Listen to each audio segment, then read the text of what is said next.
Hello guys, Masquera say guys, how are you guys? Masquera say guys, I hope you are okay. Masquera boy here. I'm changing my name to Melly said so. Ha, you regane bositaura onas, zvinozonyanya. Ha, zvinonyanya. Tinozosvika pakunyanya. Katimbozvitaura. Anabhe unongobhlokwa sei iwe unga uri best child. Hati ndiwe unga uri best child here. Iwe ndiwe unga uri ka team cheche, ndiwe unga uri chief bridesmaid. That's not fair now. She must unblock you. That's not fair. She must unblock you. Angokubhlocka sei. Hazvibudisvi. Right guys, Masquera say, I hope Masquera bo guys, ingwete mchitega wamwe guys share live. Toda titi mbotaura nezvenyaya yamai ava vanonzi Juliet Chiutsi. Anditika ndotatonya zonoti sometimes nengo chitirega ndinyarare vanotoramba chenderera mai ava. Anotoramba chenderera mukadzi uyu nenyaya yekuti ndinenge chingomunyararira zvangu. Anditika toda kupedza nyaya yekuti every day panenge achingoita malive ake chero kwaakwira anenge achingoti Meli. Akakwira kupi anenge achingoti Meli. Akatomera chimeli pamuromo chaipo chakatomera. Animaona pese anenge achingoti Meli. Antimazvona. So we want to put an end to this, right? Kune vasiri kunyatsoziva nyaya yakaitika. Pane nyaya yakaitika guys. Pane mwana apparently right now as it is. Anditika kuriku achiri ma speculations. Anditika ma allegations. Anditi kunonzi kune mwana ane 2 years 10 months akabatwa chibharo. Anditi abatwa chibharo kunonzi ivo uyu bishop uyu Juliet ushu. Anditika akapiwa nyaya. Anditi kuchinzi ndo zvaitika ne one of the socialite mudiki nchangotaura nyaya sezvairi. Animaona anonzi nyaya iyi akaipiwa nyaya inenge iri kunzi kuda kumfamily kwemwana uya anonzi Ndodo here kumba kwavo here kwakaita maproblems here kwaita maproblems saka anga achishare maproblems ekumba kwavo naJuliet Chiutsi ushu achishare maproblems naJuliet Chiutsi kuda ndobva vasanganisa here kuti aita kuti family kumba kwavo isangane naJuliet ushu because apparently vanga vava neukama hwapa Facebook, right? Pakusangana kwavakaita vave neukama uhu then Juliet got to know sister kana kuti young sister here yaNdodo uyu awana young sister yaNdodo uya ndobva patanga kutaura amino takazodzwana nandizivi kuno anoti iye kutaura kwakaita palive yandakaonza achitaura kwatswaga uko anoti iye akaudzwa here nevanhu kuti mwana we young sister yaNdodo iyi ari kurepiwa nababa vacho nababa vake mwana ushu. Apparently Juliet uyu anonzi anga achifambira nyaya dzekuti abatsire nokuti musikadzi uyu akanga achirohwa nemurume here achiabhuzwa nemurume achiabhuzwa nemurume here saka iye aipindira pakunzi abatsire kuti kuda murume wacho naizvo anozivana nevanhu here kumakoti nekumapurisa kuti kana akasungisiwa nyaya ifambe zvakati. Indakangodzwa ndangoriwo mucomment section ndatongowawo zvitaugwa ndichingoriwo hangu mucomment section ndopandakazowasara kuti Meli chipinda riri kungopinda everyday nanhasi rapinda futi asingati nhasi rega ndimboya ndimbobaya live asi mukubaya live toda kuti tibve tata justice yemwana ushu guys. Antika because chikuitika ndechekuti each and every time whenever she talks about panoda kutaurwa nyaya iyi yemwana kuti paite justice yemwana antika anobva aita bring up the Meli name. Antimaona nyaya yacho yobva yashaya basa. Andimaona anobva ati Meli akati ndisaenda kunoripota kwamakoni. Handi muri kuona nyaya yobva yashaya basa. Pane mwana pane ma allegations ekuti kune mwana akabatwa chibharo saka nyaya haizikwanisa kuenderera mberi because each and every time ane obsession na Meli pese paanotaura anoti Meli saka toda kuti tipedze nyaya iyi nhasi uno asere nokuti Meli nokuti ndandakanyarira zvangu handisi bharani zvekudaro ndandakanyarira nguva yese ndichingoti it's not worth it asi ndazona tichirega ndimomudaira takambodairana nesuro nhasi ndazochirega ndinyatso kutomitira life yakanangana naye nokuti ndaziva kuti wanga achinditirawo life kuseni saka kunonzi here achifambira nyaya idzi dzemwana uyu mwanasikana uyu ane mwana wake akanga achibatwa ndosaka ndiri kuti ma allegations ana ndichasvika Anabel ndichasvika pamudzonyanya ndoda kukuonesai daidzai vamwe mutegani ndoda kukuonesai Andimaona kuti munoti mai avaka there is something ende pane handizivi nyaya yacho ine malupo toda kuti tionesane antika tichitoda tobva tadzifambira futi nyaya idzi anti nokuti aita sokuti waramwa arikuda kuti abhadhagwe antika kuona kwandaita inini andasa kuti vanhu vamutoda kupa mari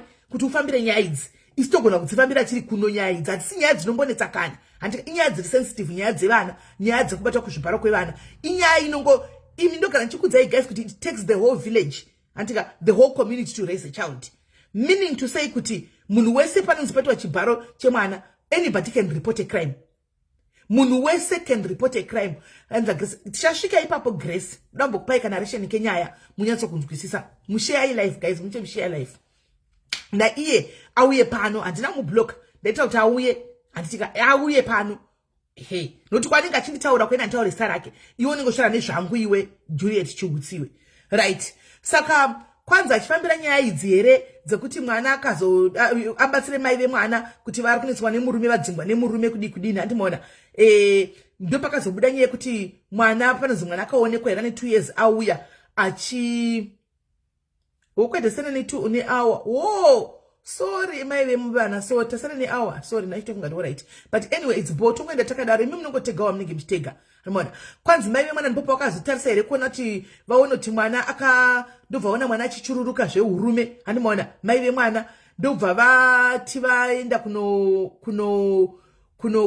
vafa kufamba nemusikana vaya kuti vaende kumapurisa andika mai vemwana vanzi ndobva vaenda kupolisa here kupolisa kanopiwa tsamba kanobva vapiwa tsamba vakadingudini kutaura kwake ukaita kusaikulive yaswagako andimaona right. Saka ari mukutaura kudaro akabva ataura kuti hanzi ini ndakazoregera kuti afambira nyaya iyi kuenda mberi nokuti ndodo sasekuru vemwana vakafonegwa namai ndodo akafonegwa namai vake nasisi vake antika vachimuudza kuti bishop vaya vakuisa nyaya kumapurisa kwanzi ndodo akati nyaya ngaisaenda kumapurisa saka ndo pakabva paperera nyaya andimaona pakabva pandinetsa 1 ipapo right. Saka vanhu vakatora ichifambira nyaya yasvika papi antika havasi kukwanisa kuti vafambise nyaya iyi apparently nokuti kumasure uko regai kutora back kumasure uko Juliet Chiutsi ushu pane injustice akaitika antimaona pano pa social media ekuti ini nangu ndinongotaura anoona zvane ndangoona handisori nchipoterera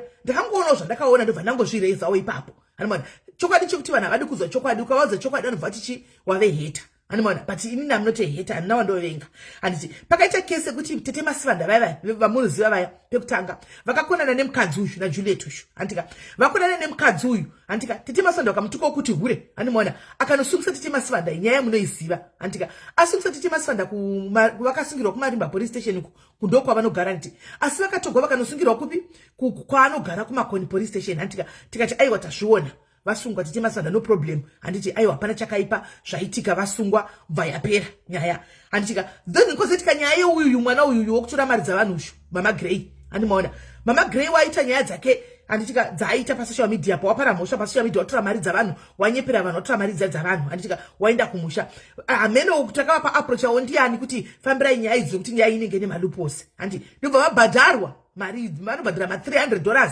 $400 ndo vanoti ndo mashaja avo kuti vafambire nyaya idzi ndobva vafambira futi nyaya idzi ndobva taura kuti Gray wasungwa mukadzi uya andika asi asungwa akanda futi kuMakoni police station ini ndobva ndakagara pasi ndobva ndafungawo guys kuti saka zvinoreva kuti kuZimbabwe kuti tinongori police station 1 here inonzi Makoni police station ende ndobva ndataka kutsvaga kuti vanogara kupi ndobona kuti vanogara kudhuze nekoko kuMakoni police station saka zvakandinisa kuti alright nekwaka kunogara Tete Masivanda kuya kuMarimba vakaindiswa kuMakoni police station vakabvisa vakatotorwa paMarimba police station vakandokandwa kunonzi kuMakoni zviri kumbofamba sei imi guys zvamunongoziva kuti Zimbabwe ine hori handika inini pache zvangu aitukuiti kuti pane zviri kuitika imimi maya kune vanotevera mukadzi uyu munomunzwa achitaura kuti ini ndine anenge achiganza achita kusunga face yake kana uripo da kuti unyatso kundiona Julie uri mucomment section anenge ini ndine maconnection zvokudaro ini ndinotozikama ine nditore maconnection zvekutodaro ndo zvaanenge achiita handimaona saka ndagara pasi ndikati munhu ane maconnection ake uyu kose maconnection achingoitikira paMakoni police station zviri kumbofamba sei handimaona unoyo mubvunzo wandakareisawo pajekerere palive payaitwawo pakazara vanhu kati koimisei muchingoti munhu wamasunga wamunenge mabata munonokandisa kumapurisa ekumarimba uko ekumakoni kose musingati kana munhu ati mhosva inenge munhu apara mhosva anogara kumarimba kana zviri zvokungoti muri kuripota mhosva handitika ngavharwe kakumarimba ikoko kose muri kungokanda kudhuze nekumba kwenyuko imi mune chigemu chamuri kuita muri kubhadhira mapurisa enyu amunoziva kuti vanhu vavharigwa muchivhundusira vanhu imi pasocial media ndakabva ndangoreizawo konseni hanimona ndareiza konseni yangu kudaro vamwe variko vanhu vakaonawo point iyoyo inobva vatanga kuti asi vanhu vese vari kungosungirwa kumakoni zviri kufambawo sei hanimona saka vanhu vakabva vada kutanga kuhwisawo kuti zviri kufamba sei sezvinei vakaramba vachingoti ndina maconnection ini ndinosunga munhu ndina maconnection hanimona iri guys indobva ndati izvo nemaconnection avo mai avo anenge vachingotiudza every day rega ndimbodzifambirawo hanimona ndimboona kuti maconnection avo akareba kusvika kupi handimaona ndikubva ndadiniwo ndaita itsvakawo zvinhamba dzandakatsvakawo kune vandakatsvakawo handimaona kuna naharare kupiwo tine vanhu hatichingozivawo hatina hedu maconnection handimaona hatina hangu maconnection asi ndina vanotova nenichizivawo handimaona ndobva ndatsvaka ndakati musi wacho dai ndatoda Tete Sivanda pafoni ndikati Tete Sivanda ini ndoda kufambira nyaya idzi asi ina handidi kuti ndifambire nyaya idzi kumapurisa aya nokuti kune huori mongoziva kuti mapurisa asi kuwana mari kune huori hwakawanda regai nditsvake nhamba dzemukuru wemapurisa ina handityi kuaprocha guys handina wandotya kuaprocha nokuti ndichiziva kuti ndiri paright side ndobva Tete Sivanda toti mirai ndikubatsire kutsvaga nhamba handi ndobva ndatsvaga nhamba dzemukuru wemapurisa kwete officer in charge ndi officer in charge westation kana paine makoni police pana officer in charge ndiye mukuru westation iyoyo ndobva ndatsvaga nhamba dispo mukuru wemapurisa ose munowa ekuchitungwisa ndo nhamba dzandakatsvaka handimona ini ndobva ndadziwana handina kana senti randakabhadhara guys zvekuti wakanzwai vakabhadhara mapurisa vakabhadhara officer in charge handina audio ndakauya nayo ndikakuplayirai muchizvinzwa audio yaya makahwa ndiye munhu akabhadhagwa inga maitoseka muchitokwanza kuna mapurisa akadai right regai tifambe nenyaya itai muchitega vamwe guys vasasarira vauye timbosekawo panapa nhasi right zvadaro paya anditika ndobva ndaisawo chichemo changu chokuti taita problem dispo tiri kuri nyaya dzekusocial media kutoza pamwe muda mune musiko yenyu asi munhu wese wangosungwa unonzwa kwamakoni uku kupolice station dzenyu dzamunoona imwe inonzwa kwamakoni handichimaona saka toda kuziva kuti ndiyo yoga here police station munhu anongoendeswa kwamakoni chete nebaka yeye asi pane huori here ndindaibvunza dispo vakati no handika munhu itori ndiani munhu wacho ndobva ndati kuna mai vanonzi Juliet Chiutsi zvikanzi Juliet yenzi totomuziva ndinogara ndichimuona papolice station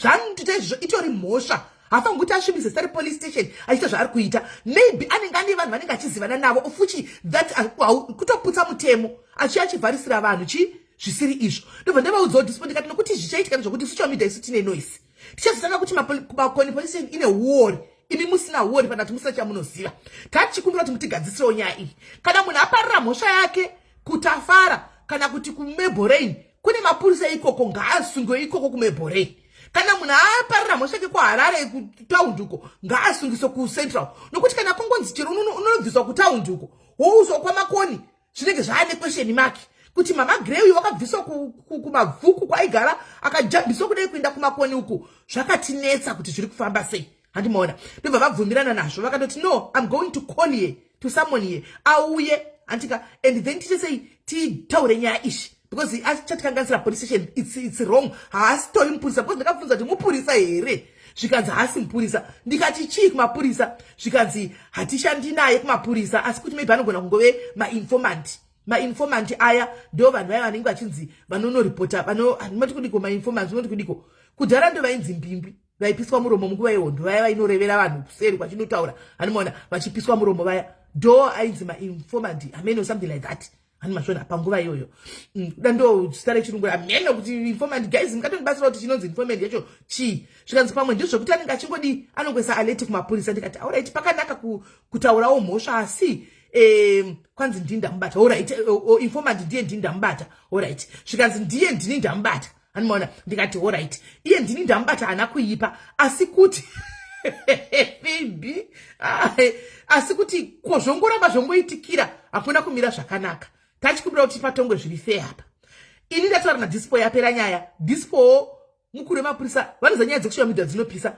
vakabva vadeedza uyu Juliet Chiutsi iye afunga ndati zvizivi ini handitauri zvisina basa taizviziva sitakangozvinyarara akazozvitaura oga ndosaka ndakuzvitaura anditika hesi taira noda feri ndobva vadini vadeidza Juliet uyu anditika ndokumbobva vamusheka pamakoni pake ipapo paanoti ndine connection pamakoni ndine connection ndobva vamuvharira ipapo vakamuvharira pamakoni ipapo nyaya yacho nanhasi haina kupera ari kuinvestigata kuti why achidaro because pakasungwa even Mama Grave kana muchikurangarira ndaibvunza mucomment section handimaona mubvunzo naingobvunzawo just like munhu wese chiti but chiri kunetsa ndechekuti mai vari kuti vasungisa uyu handika vakanomuvharisira asungwa vanomusungisa sani handimaona because macomplainants akapa munhu mari isusu takamupawo mari tisakaita first kupa Mama Grave mari pano padialis handimaona tatisina zvatakataura kana kuripota ndikati kune macomplainants here nokuti kana pachitwa doketi panofanwa kuti paite macomplainants kuti nyaya ikwanise kuenda koti handimaona pasina complainant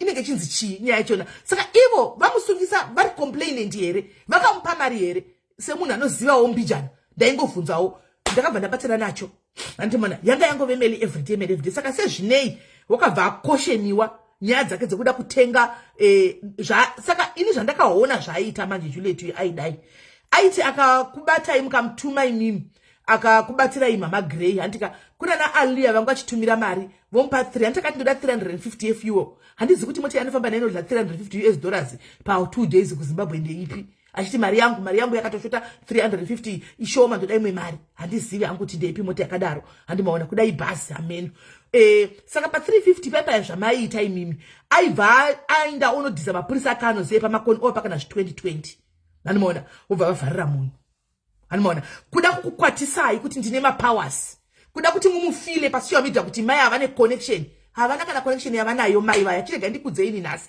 endandiwine ghost ndauya ndiri ini handimaona havana kana connection inoti kone havana munhu anongoriwo citizen wokwamakoni uko handitika vakambowandao nekuti ndinoita zvechechi handika vakazotengesa chechi yachona yakatora vakaramba nayo kuAssemblies of God uko vakabva vazoitengesa chechi handimaona unoziva kana muchigara kumarikesheni unenge uchingosikamawo handimaona especially kana uri munhu angori lauda usesi kudai kuarea unenge uchitongosikamawo ndo zvaangoriwo handimaona because munhu anoda nyaya dzavanhu munhu anolauda munhu anowangwa pese munhu anongodididi handimaona asi achiti ndiri bishop hamene kuti chechi yavo inonzi kudini hatiziviwo ipapo right saka sezvinodaro manje handiona vakazoya pasi kwagapa ndobva vataka kurudunura nyaya yekuti kune mwana akadini akabatwa chibharo tiri mucomment section tiri kunzwa achitaura ini nekuteerera nyaya iyi ndaitawo paive nemalupos aripo handimaona moziva guys kuti comment section nemiwe munogona kutakataura zvamunoda hamurambidzwi ndakabva ndataka kubvunza kuti maini zvamuri kuda ndandiri mucomment section nguva ise nyaya ichitaurwa ndakanyarara ndakabva ndatanga kuti ndine mubvunzo ndiri mucomment section ndoda kuwa kuti nemhaka yei handimaona ndida kubvunza kuti uyu ndodo uyu anorambidza mhosva yemwana kuti iripotwe akamira sani zvikanzi ankulu wemwana ndikati hakuna mutemo unoshanda uchidaro when it comes to kids guys ndakabva ndabatana nacho yakanga yachinja nyaya yakabva yasara yaita yameli mai mwana nyaya isiri kumwana right saka chakaitika pandechekudai mai ava vakakonana nandodo paubhuru hwavo vakonana nandodo paubhuru hwavo vanga vakachengeta information iyi maallegations ekuti kune mwana akarepwa nenyaya yekuti vakukotana nandodo vakabva vada kutanga kuwachisa ndodo guys mundibatisise handisi shamwari yandodo motoziva ndodo achindituka imini motoziva ndodo ndichitomuchevera rimwe dhei panapa but ndikungotaura nyaya sezvairi ine am just a face somebody ndiri munhu akangomira pakati penyaya semunhu anenge achiteerera nyaya chidini nyaya ichitaurwa handimaona ndakabva ndati kosaka ndodo apa ndodo ave government here ndodo ave chii because when it comes to minor handika hazvitombonidi consent yani kana kuti yani actually pavakati zvavari kutaura ndakaenda kwadoctor akaongorora mwana akapa mwana medication kana mwana akabatwa chibharo same time doctor anodedza mapurisa guys doctor anodedza mapurisa atori iye kuti mapurisa anotosipinda imomo and 2 ndo point number 1 yandoda kukupai kuti monoti mai havanonyepa mukadzi ya is a liar toda kuti tigoenda panyaya yemwana iyi ndiyati tokutaura mwana akarepwa chekutanga you don't go kuna private doctor any rape zvayo you don't go kuna private doctor you go to a public hospital kana paine mapurisa mucomment section ndinokumbira kuti mundibatsirewo Ndakuchitaura mafacts angu because uko kwaswaga handigoni kana chita nyaya yacho hatigoni kuti titaure because ndikada tikwire tivavhunze vanotaka kuti Meli iwe ndiwo undotati nyaya isaifambire izvo varamba kufambira nyaya yemwana. Yesi fungai varamba kufambira nyaya yemwana vari kuti nekuti Meli wakandisungisa kumapurisa ekumakoni ndakavharigwa I was abused nemapurisa. Abuse yakutaura kwanga mati Tete Masando akabviswa nemapurisa. Iwe Juliet you abused Tete Masando vachijuja ropa uchinakirwa uri kumakotora kuti ndavasungisa. Uri kuona abuse yako gati yamasivanda waikangamo yamasivanda musure uchimsungisa kuti akutuka kuti hure. Iwe 2 days prior Tete Masando akudza kuti hure wangobva kundituka uchiti chindiri hure ndakarara nemurume wekunyaradza iwe. Nanhasi murume asanda muziva kuti ndeupi murume. Sorry guys, ndagara pamusoro pebhegi wandachituro ndigere pamusoro pebhegi. Hasa ndazati murume wacho ndeupi ndokuzati kune murume ndakarara naye nini wokunyaradzwa but kuti ndeupi hasa ndamuziva. Handimaona apparently ndakazoona kuti kune vana vakaitawo nyaya dzavo kuti nditi zvakafamba sei. Ndakazongonzwa vana ava vachiuya kwandira chisibeli tokumbira ruregerero takanyepa. Handimaona ndikati nyaya mutaura makanyepa ichabeseri because social media ndoti ndakarara nemunhu imi makaita makwenyu muri 2 mukashandisa zita rangu muchinyepa ipapo makuzokumbira regerero even ndakanzoti vakaita public apology kumapage kwavo I was not even there. Ndikati hazvichabetseri because kune vanotobhelievha kuti nyaya dzenhema handisina kukanganisira ichidza maitaura ndedzechokwadi. I'm still yet to see that meni wokunyaradzo wacho handimuzivi. Ndinotomuziva kuti ndoupiwa ndakavata nayo right iyo haina basa haisi nyaya tongoti hamene ikoko. Handimaona vanga vabva kunditi ndiri hure asi vakanzina Tete Masando hure vakarwadziwa. Handimaona vakamanya kunosungisa Tete Masando vakaabhuzwa nepolisi zvekudaro. Handimaona varimo ndikanovaona ini ndiri kuZimbabwe Tete Masando vachitya kuenda kukoti ndikati Tete Masando ndakati vachisaka Tete Masando endai kukoti musatombobudisa kana sendi mchitiza kana kudini hamuna nyaya munayo go to court. Wai mchitya koti kukoti kuri fenya inopera kwa pipi endai kukoti ndikavashingisa inini kuti vazoenda kukoti Tete Masando vachitotya chida kutobuda mari Tete Masando ndikati musabudisa kana sendi endai kukoti ndokwamuri kunodzokera ende zvokadi vakaenda kukoti vakanodzoka naye hanzi but haupuwe mupurisa here wekuenda naye kuhospital tisemeni right. Ndo tikuda kuti tionese nemaluphosi enyaya yavo. Andiona enyaya yavo ivo ndo vari kuti vakaenda nemwana anditika kwadokta pekutanga first time vakatanga vati ndakaenda kwadokta nemwana anditika tikasva kwadokta here kwai tikapuwa tsamba here kwai tikazonzi kudini vazochicha statement andika vakati aiwa tatina kuenda kupublic takaenda kwaprivate. Doctor, ndo pandatoona kuti pane zviri kuitika zvisina kumira mushe. Kana iri rape kune vakambobatwa chibharo kana kuti vanoziva nyaya dzekubata kuchibharo unoenda kupublic hospital unopiwa matsamba woenda nemupurisa kupublic hospital andika unoongorogwa ikoko togwa masamples ako kubva kupendi kubva kusimeni kubva kueverything andika zvoenda kulab zvonoonekwa kuti image nemunhu ari kuti ndiye akubata chibharo here. Handimaona kana uchitopiwa maprepa apo topiwa maprepa apo ikoko from the doctor wegovernment wopiwa matsamba ako andika aya anotogwa nemupurisa anotogwa nemupurisa matsamba aya odzokera kupolice station. Handimaona same time ukaenda uri wega andika especially apa pari kuti mwana ne 2 years the moment yavari kuti vakaenda nemwana kuna doctor uchitosvika doctor achitoona kuti mwana akabatwa same time aidedza mapurisa ipapo. Kana pasina mupurisa aripo handiva vasi mupurisa vaitodedza mupurisa ipapo kuti paita kesi pano hakuna munhu aidzokera kumba musi iwoyo mwana aitosara muchipatara achiongorogwa nyaya yaiti yakatochiriridza. Apparently vanoti vakapiwa mwana bheki vakadzokera vakapiwa chipepa here kwaisvika chipepa chidini hapana sample yemwana yatogwa kwadokta ikoko hapana chi. Saka ndaona kuti panoda kudliwa bhegi apa mai havari kuda kudla bhegi. Why asina mbosvika kuti munoenda kwaprivate doctor munoenda kupublic hospital kuparere nyatwa kana kugomo public ndokwamunoenda. Saka Juliet Chusi ipapo wanyepa. You lied. 2 mai ava nyaya yemwana iyi inonzi anditika ndombi hazvishandi zvichidaro. It does not work like that. Repa hauende kwaprivate doctor zvokuti kwaindohla murume wangu ratove drama. I'm just here to tell what I know. Andika kana tichiramba tofonera dispo apa tofonera dispo vataure nyaya inhasi usungwe futi Julie uvatemu weekend ubuda nemandi nokuti ndatovhunza mapurisa zvandikutaura zvigaizika ndakonsulta ndafonera kuZimbabwe ndichida kunyatsonzwa kuti zvinofamba sei. Information yandikutaura is from the police. Information is from the police. Handimaona kana pa general hospital ikoko exactly handimaona right saka zvadaro handimaona mai ava kwai mwana akatogo takapiwa chisamba tikaenda nechisamba tikazodini kwai saka tikabva tafonera ndodo akabva tizvo handisi kuda kuti munhu iye aripotwe nyaya yanga ipere saka nyaya yakabva yapera yakadaro hakuna zvinhu zvakadaro nyaya yerepi yemwana especially to a child mwana ndewestate the child belongs to the state once a crime is committed antika yatove state versus the accused haisisiri mwana because mwana cannot stand in court handimaona achitaura zvakaitika mwana ane 2 years handimuri kuona she cannot even be recorded because she's only 2 years inenge yava case ye-state versus baba vemwana handimuri kuona she's a minor 2 years 10 months she's a minor so mai ava chandaona inini handika all along vanga vakanyarara nenyaya ishi vakaibata muhana mavo nyaya iyi nekuti vakona nandodo vada kuzowachisa ndodo ushu vakanopaswaga audio vanozviti ndikansela toda kuti tionesane guys kana ndichinyepa moti ndinonyepa antika nhasi ndoda kuti mundikupe go ahead mondituke chaizvo kana ndichinyepa asi kana ndichitaurawo chokwadi ngatingomirai pachokwadi antika kuti nyika yedu iite better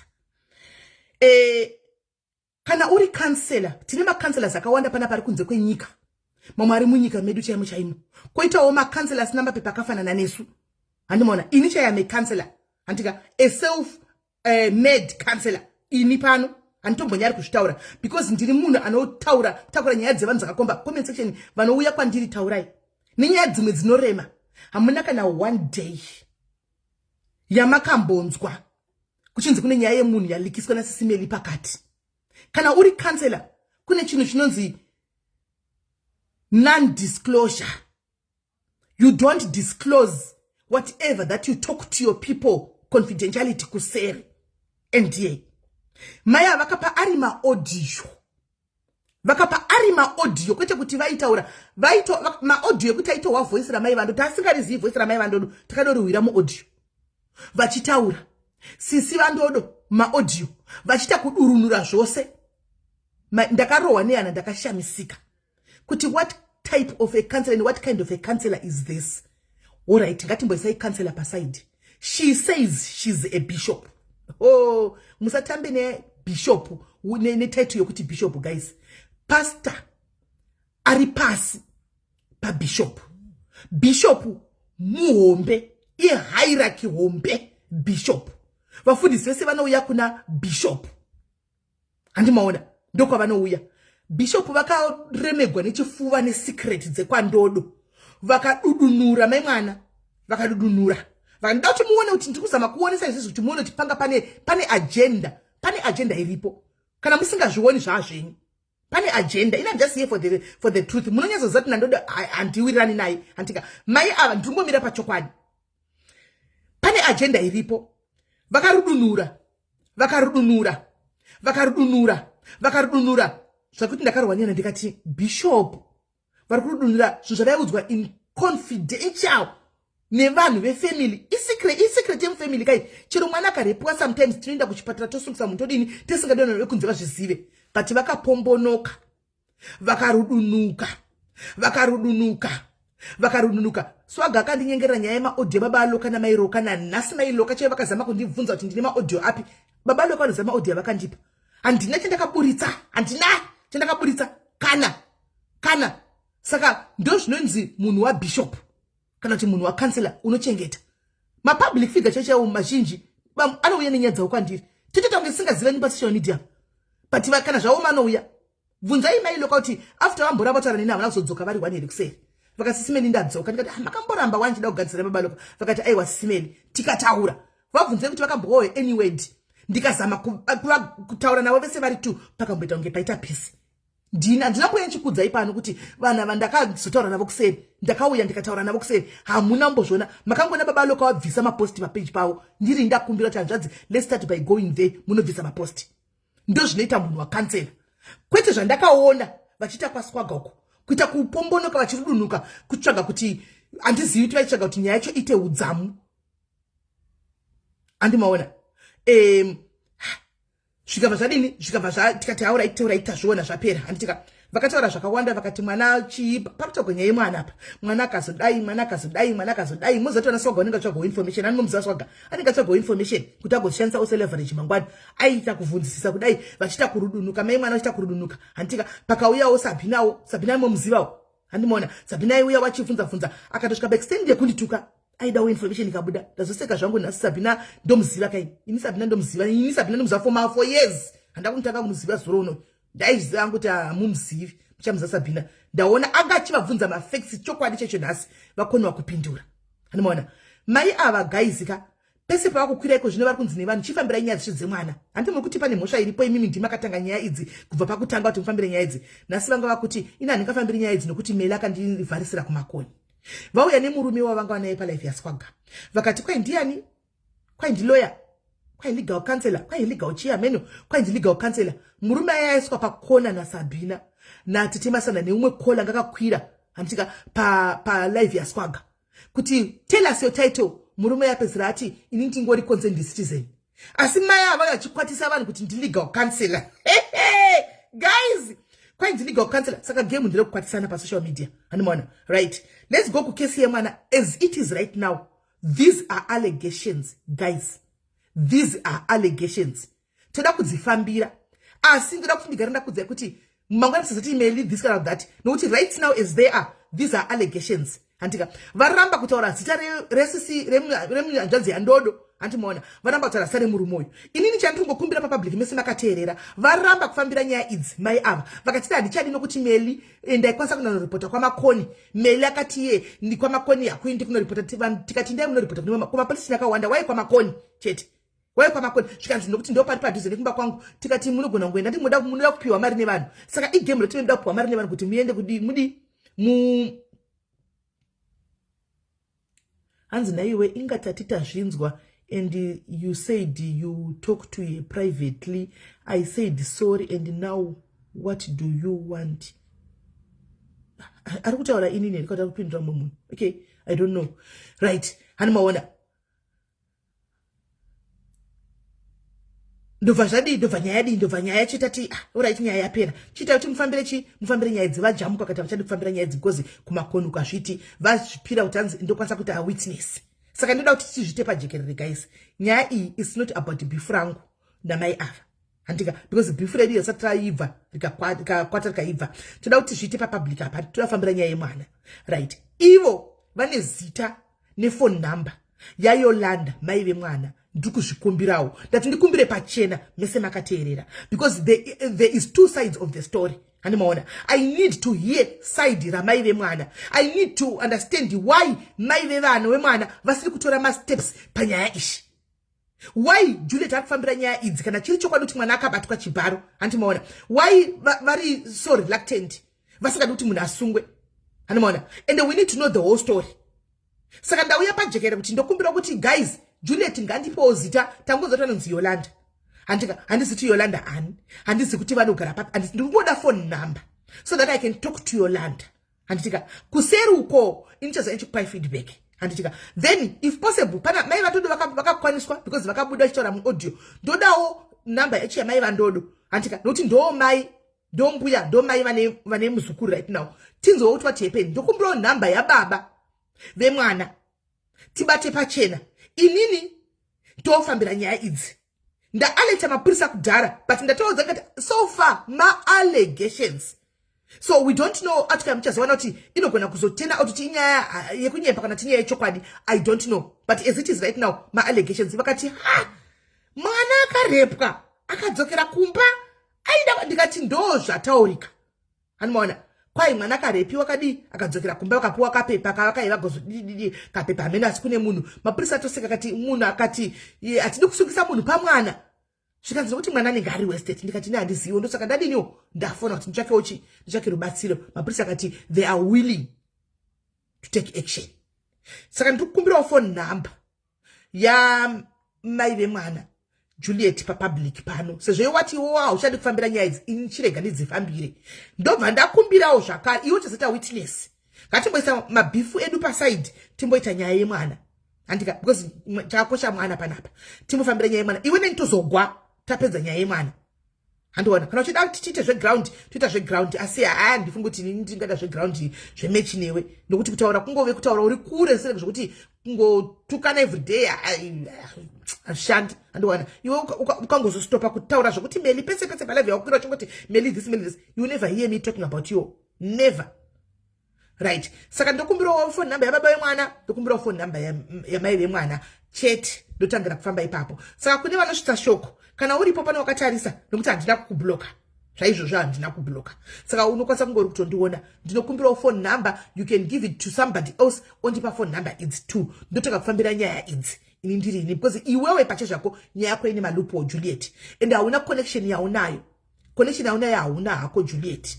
Uri munhu anoda kukwatisa vanhu chete kuti nitine connection ndakuda kuti ukwate manje pa social media haupindi negame rekufundisira vanhu, because kune vatora nemaganda gori usingatozivi ari pa social media apa anodzifambira kuseri.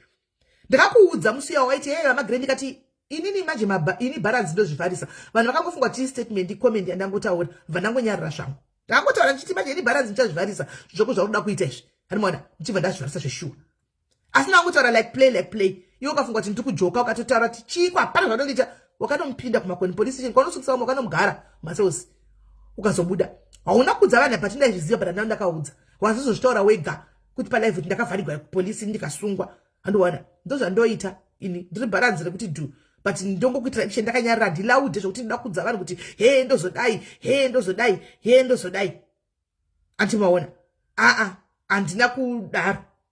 Ndikangokunyararira zvangu ndikaona yapera uchiti vazodini ndikatongonyarira unge ndisachandoziva zvikanzi vazoripota vazodini mapurisa yechichi ndikaramba zvangu ndirizi ndichiziva hangu kuti iwewe wakanga watotogwa ende iwe cautioned ende wakatombokautionwa zvakasimba kupolice station yako iyoyo because mutemo chaiwo uriko ende uri fair. Iwe unenge uchifunga chazinofonera mapurisa ako ayaya vana constable nana sergeant kuti tibvunze kwaunenge uchibhadhira $20. No, ini kana ndakudzifambira ndoenda kumusoro ndokwandoenda tokuti hakuna zvokuti unosvikako ndokwandoenda, kana uchisvika kunosvikako zviri fair hatibhadhari mari tosvika zviri fair ikoko ndozvandoita handiwana ndozvandoita inini ndozvandoita right.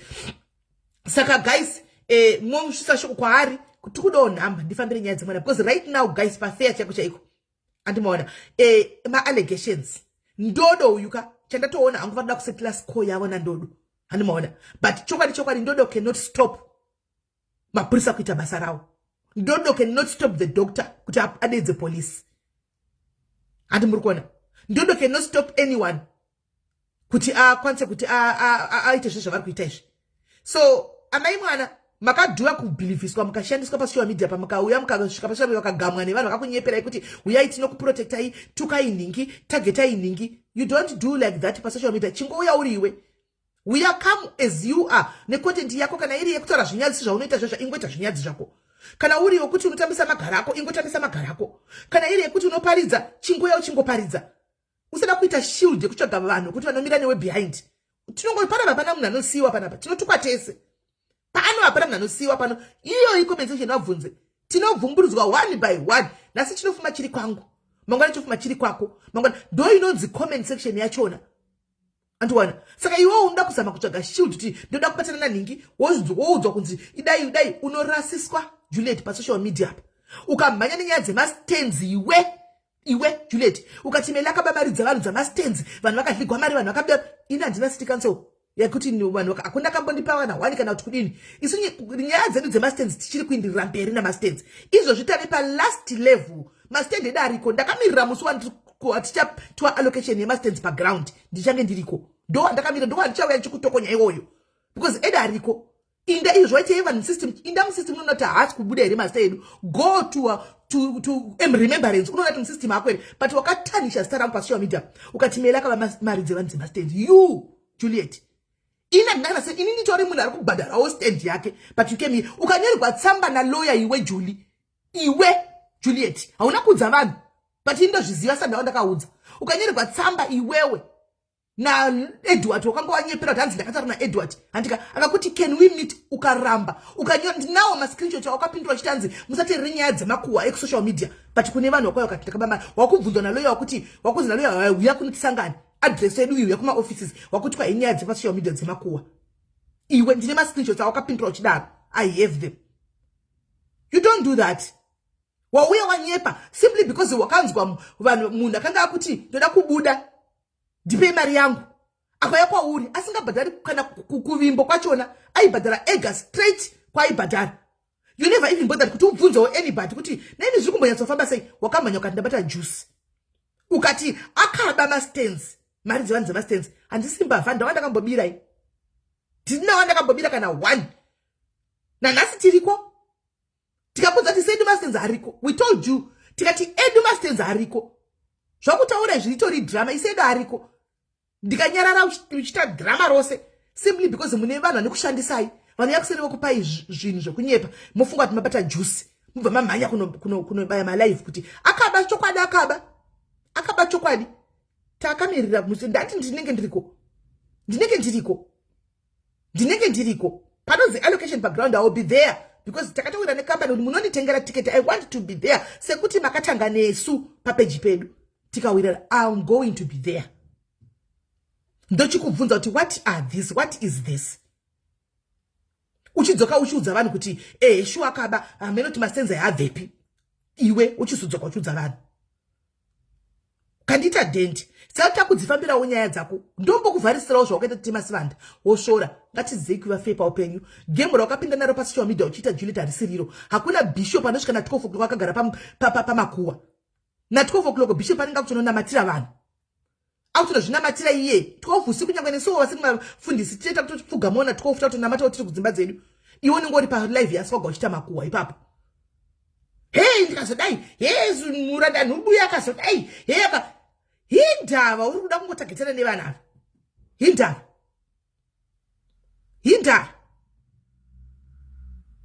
Hindava ndoda akazodai ndubaka hindava pana skwaga pawainetsera nafungai maruta iwewe andichika ndiwo akanga uchipa information kuvanhu. Sisi information yataizotaura taitopiwa nevanhu awaipa iwe Julie.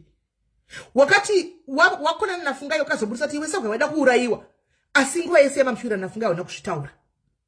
Saka dei soga akafa imusina konana nafungai wanga usingafoka zvitaura iwe kuti soga waida kuurayiwa wanga usingafoka zvitaura. Sezvawaita ipapa pamwana apa mangamshura nandodo wanga usingazvitauri. Iko zvino nenyaya yekuti makona nandodo wakuyoshera danzicho mwana akaripwa. Kuna soga you did the same thing again. Ukazoti papaya ndopakazoti iwe soga iwe waida kuurayiwa swaga but you were part of the game. Masamoni akapiwa vana swaga yaya vachitama vachidini you ndiwe kwadzifambira kuhararuko.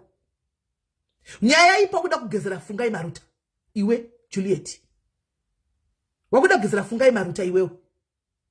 Amai social media mukadaruka munoitadza munogona kuita 100,000 followers kana 200,000 but pasina chinenge chimbuda pa social media. Inzwai kana makuya kutsvaga mari andika chirya kutsvaga mari yenyu nenzira imwe isiriyo chingoita zvinhu zvacho nemasho nokuti nyaya dzenyu idzi pane vanhu inada kuenda kuchikoro animona isada kuchikoro. Pane vanhu vari apa vakadzidza muchitaura vanenge vachiteerera mozona kukanda maquestions mu comment section moti vanhu vanondivenga vanhu vanondituka vanenge vakateerera comment section muchitaura. Inini wone ndakateererawo zvangu handikwanza kutotaura nyaya dzeya ndikwanza kuto ndopinda pamunongotaura kuti meli ndo pandouya ndoti mukuti meli ndaita sei iko zvinomba kuti handikwanisa kundoripota because meli zvangu nemi zvinokwana pai panyaya yemwana pane justice ida kuitwa yemwana apa zvangu nemi makutsvaga scapegoat kuti maona kuti nyaya iyi munogona kuve muri kunyepa munogona kuve makadini makutsvaga makuti nekuti meli akati ndisaenda kunoripota kumakoni. Indei munoripota kesi maramba mamufunga kuti vanhu vachakunyengerai voti orai tsegai tikupei mari yefuel yamunonohaya mota nemari yekuhaya mota kusizvo muchihaya mota yachona kuti mufambire nyaya idzi ndozvama muchifunga kuti zvichaitika kuti aliya achikupai mari handiti aliya murungu anenge achikupai mari. Tikati aiwa valiya mari hauburitsi dla mari yako ndakunandosodla mari yako this time todzifambira. Siyana inokuda kutokonya vanhu bvisai chimeli pamuromo penyu. Obsession yamuinayo neni yakaipa bvisai chimeli pamuromo penyu because inini handitotaura nezvenyu. If ndatotaura nezvenyu ndasika ndatopedza ndatongomirira phone number yayolanda mai vemwana nefone number yamai vandodo nefone number. Guys kune vanokwanisa kubatawo ndodo wachona please if he can provide nezvinhu zvandiri kutsvaga izvi ngaakupei tingoita nyaya iyi zviri fair. Handika panti vakauya nepasocial media vakaenda nepasocial media ka tongoipedzera pasocial media isi nyaya iti asingaizivi tatisingayizivi nyaya iyi. Ndo vakauya naye pasocial media kwaswaga vachida kuwachisana chi nandodo. Isu tikati panotora nenyaya yakadai yemwana takuchizifambira, takuda kudzifambira chitipaiwo macontacts atiri kutsvagaya maramba kupa swaga macontacts. But tisada kufambira nyaya idzi. Kana musi kuda kutipa macontacts tochishandisa mutemo kuti uchikuisai pakona muburitse macontacts, because ndimi mauya nenyaya ende malive ese aripo. You whistleblowed antika kuti kune mwana akarepiwa handiti, and you are very sure kuti mwana akarepwa. Saka this will not die down. This kana sakamboshungurudzika chiutsika, this time ndichakushungurudza zvokutodaro kusvika watipa macontacts iwayo. Surrender whatever information that you have. Tipe information iyo tifambire nyaya dzemwana, justice iitwe ibude pachena. Tiri kuda justice chete. Zvemabifu ngatimbomirai, ngatimboita nyaya yemwana. Tokumbirawo macontacts, ndikukumbira esaunawo tifambire nyaya dzemwana. Kune vanhu vakatomirira, kune mukuru wemapurisa akatomirira kuti aise asaine vanhu pakesi iyoyo.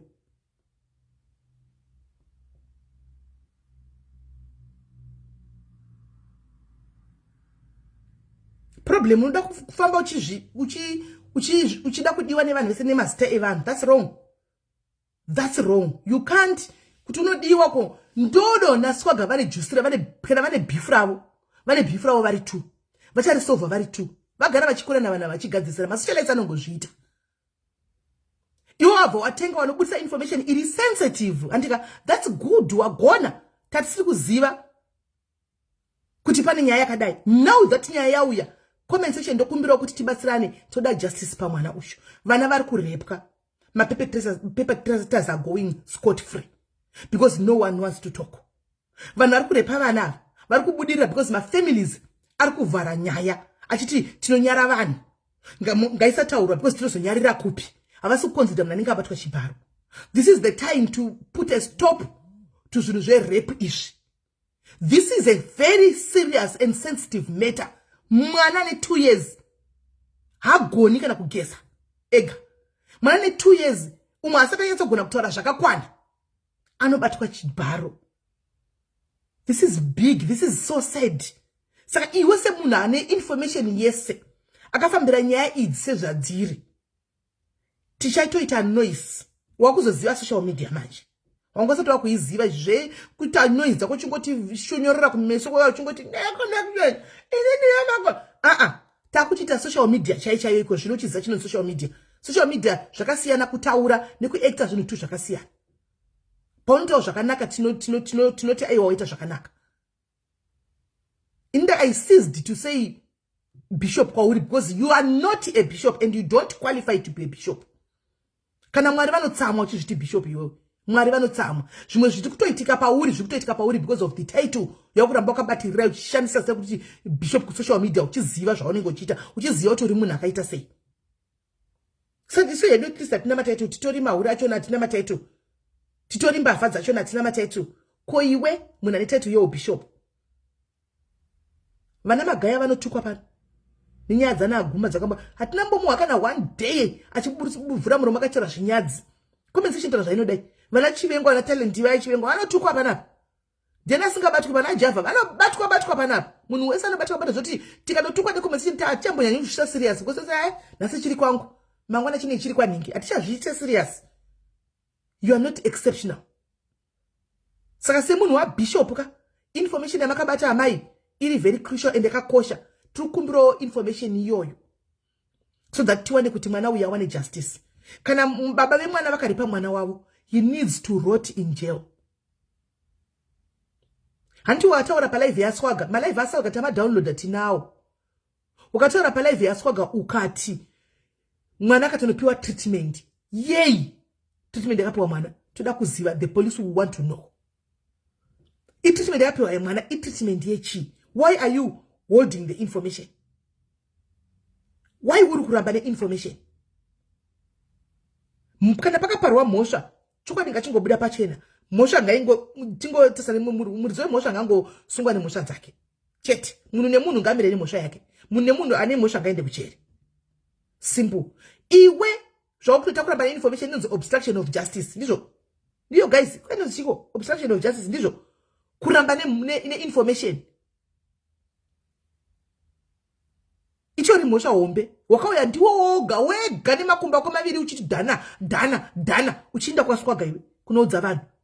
Saka una right yekuramba neinformation because uri kuobstructa kesi. Tipowo information tifambire nyaya idzi. Guys, kana paine anokwanisa kuenda kuna Ndodo andika please, this is the time to put our beef aside. Ndodo auye kana WhatsApp, andina kumbloka WhatsApp because anise number dzake. Ndakambloka Facebook, but WhatsApp anokwanisa kuuya. Anomaona. Then ondipowo information chitongoita zviri fair. Pano ndopa yakaunzwa, pano ndopa inoperera. Any update ndenge chingokupira ipo pano. Kwai izvi zvino zvasvika pakati nokuti ndivo vakaunza pano pa social media. Hamunoti ndiri wrong here. Kana ndiri wrong mogara manditi ewa muri wrong pakati tigare tagadzirisa because nyaya iyi toda kuti tifambire tese. Asi ndaramba zvokuti chete kuti vano involve vanhu kugwa mhosva dzavo munyaya yavo yagwana Ndodo voda kuinvolve Ndodo munyaya yavo. Handizvo. Ndodo hakwanise kumisa mutemo. Ndodo haasi mutemo. Ndodo antosungwawo.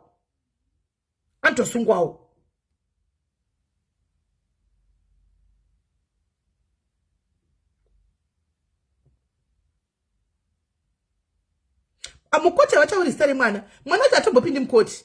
Anomiririgwa nestate. Ndosaka chinzi mwana ndewestate. Anomiririgwa naprosecutor westate. Right.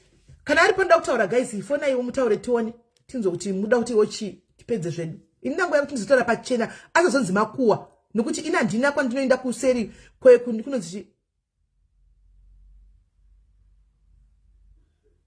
Alright. Okay. Pauya mazita nesename neaddress. Ndo dzauya hapana phone number. Pauya mazita neaddress chat. There is no phone number here. There is no phone number. Anyway, it's okay. There is no phone number. But in the chiti zvite zviri fair, guys. Address ndaiwana. We can still send the police there. That's okay. Thank you kumuna ndisendera address. Pane muna ndisendera address ku WhatsApp kwangu right now. Thank you kune muna sendera address. But phone number tati kuitira kuti tinogona kumanya guys to wakuti nyaya ndenema. Andi maona toita ngona sina kwana. Ti confirme wanti nyaya tinzwe both sides. Anditi tomanya nyaya ndandizvo here guys. Handizvo here. Phone ai guys kana kuti request ikukwira. Maina nyasha wangochituka uko iwe maina nyasha wangochituka kwandodo wangochihumana uko wakuda kwakuzokwira pano uda kuti chiko naye nyasha uko send request ukwire tiwe wangochi kuti kubva zuru waingondituka wanewe ina ntokuzivi waingonditukira chisenda request ndiku add maina nyasha senda ndikukwidza mbaba wacho anzi Goodrich here Cypran Chimbodza kana vanoziva Goodrich guys anonzi Goodrich Cypran Chimbodza ndo baba vachava vanonzi Goodrich Cypran Chimbodza. Mondi udzirawo munhu iye kuti muri kudiwa uko. You are wanted. David buda udzoke. David buda udzoke. Buda udzoke David. Iri kuramba kuita buda udzoke. Buda udzoke. Buda udzoke. All right. Hello dear. Hello, Sister Mary. Mushe muri sei? Sister Mary, ndakukontribita kuzvara kwandiri kufona tuma. Mira wakadaro menya nenyasha. Ana iwa ndisikutaura mukwauri taurako. Okay. Ndandongoti zvamuri kutaura zvese zviri right. Ndichida kutanga kutaura ndoda kudzosera kumashure. Ndakambofona nyaya yaBishop. Remember panyaya yamama Gray. Ndichitaura ndikati nyaya Mama Gray yanga iri yekuti vanhu mumasocial yanga akuitana jealous kuti Mama Gray vazoenda kugirikini kuti vazoendeswa kuchitungwiza and stuff like that. Okay, tosiya ipapo. Bishop vane era pakuti pekutanga. Alright, votakura mai Gray votakura chii mumota yemota dzavanenge vahaya vanenge vasina insurance yevanhu vasei vavo. Anditi muri kuona toisiya pasaidi iyoyo tozoti yemwana todzokera kune yemwana. Bishop vane era I think vanoita zvinhu zvavo shortcut kana kuti ndofunga pavajaira kuti panombobuda mari. Handisi sure zvangu but kundichida kutarisa nyaya dzinenge dzichiitika panenge paine kubuda kunoitika mari kuti Of vakabata course, nyaya that's a simple knowledge. Marino Buddha.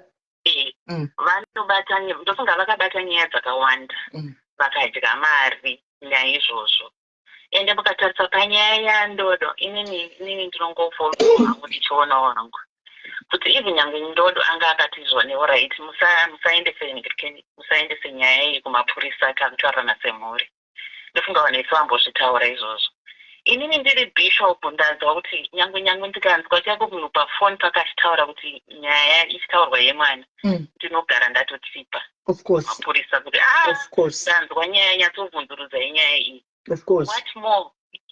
Bishop vakaenda kuclinic amire kwadoctor here but pane pandakateerera hangu live kwaSwag vakati vakapinda ivo sambuya vemwana aiongororwa mwana. That means vakatoudzwa kuti chii chaitika kumwana zvekuti ana ndodo vazofonerana kana kuti masisters vazotaura kuti hatichaendese kumunhu yange yaproblem yavo yaana ndodo. Bishop vaifanira kunge vakatofonera mapurisa ipapo kuti takauya kunoku but vanhu vakutoronga zvakati saka zvese izvozvo zvanga vasina kuzviita. Ende mukada kutarisa kwachona nyaya yachona zvambonzi murume uyo ari kubata mwana uyo ane mari. Ndiri kuona kuti Bishop nemandira vanoita mari kuti andituma ndiani ukanzwa vachibvunzwa kuti ndiani ari kundituma vari kuda kutuma nekuti vari kuda mari vari kutungamidza mari. Ende zviri mukana even mubhaibheri kuti tiri kuvati bishop I think tiri wrong futi because kune vamwe vanhu vachauya nezita raMwari vachiti mwari but tira kuudza kuti ndibishop wechii vanomiririra divi ripi because nyaya dzavo dzepasocial media kozvinezvi hadzisi kunyatsoratidza kuti ndibishop bishop here kana kuti bishop weu ameno handizivi zvinototyisa. Saka ndikuti hangu sisimairi inini zvamataura kuti padai pandipimi kana kuti mukawana information muchida kuiwana munoiwana kana even vakasavhara vese vamuri kukumbirai vakasakupai mapurisa achona chaiwo tatove neaddress that's a start tatove neaddress saka no hala ini ndandiri kungoitirawo hangu kuti guys ndakagara pamusoro pebhegika ndandiri kungoitirawo kuti tiitewo fair handiti ava vasazoti kana nyaya yabuda ikanzi maybe ndeyenhema voti ko makataura nezvedu musina kutibvunzawo sei. I was just trying to be fair but whether tapiwa hatina kupiwa maadress tave nayo tongotaura kuti maallegations ndinoona kuti iko zvine phone number munogona kusaipiwa because hapana achada kuzobuda chiti ndakazobudisa phone number but nyaya yatopo pane mwana ari kuabhuzwa maybe zviri kutoramba zvichitoenderera izvinezvi mwana ngaamirirwe seizvozvo but tichidzokera futi kuti because bishop vane vanhu vakawanda vachiri kutrusta kuna bishop avo already mari yavanoti nditumei mondipa mari yekuti ndifambise ipapo kuti patori nyaya kavazozvimirira pega. Vanhu ngavaregedze zvokupa bishop mari because zviri kuti vabate vari kufamba maraini vachizisereketa nyaya dzevanhu then mashure omu ndo vanozotsika vachidya ivo. Inini fanike denda ndine mari zvangu handineri mama great chaicho ndaida kutoti somehow vanofanira kuzosuwa bishop kutendereza kwavakaita vanhu mota handina kukamba namai grey vaya but ndinongonzwa kuti ukaona mwana wachishungurudza vamwe vanhu nekunyaya kuti zvoni ndine maconnection maconnection avo sometimes kana akazofumurwa ivayo bishop vanofanira kumbotesta your own medication. That's all I can say. Right. All right, until. Thank you very much, Kola Maita Basa. Thank you very much. Right. Maine Nyasha, Murisei.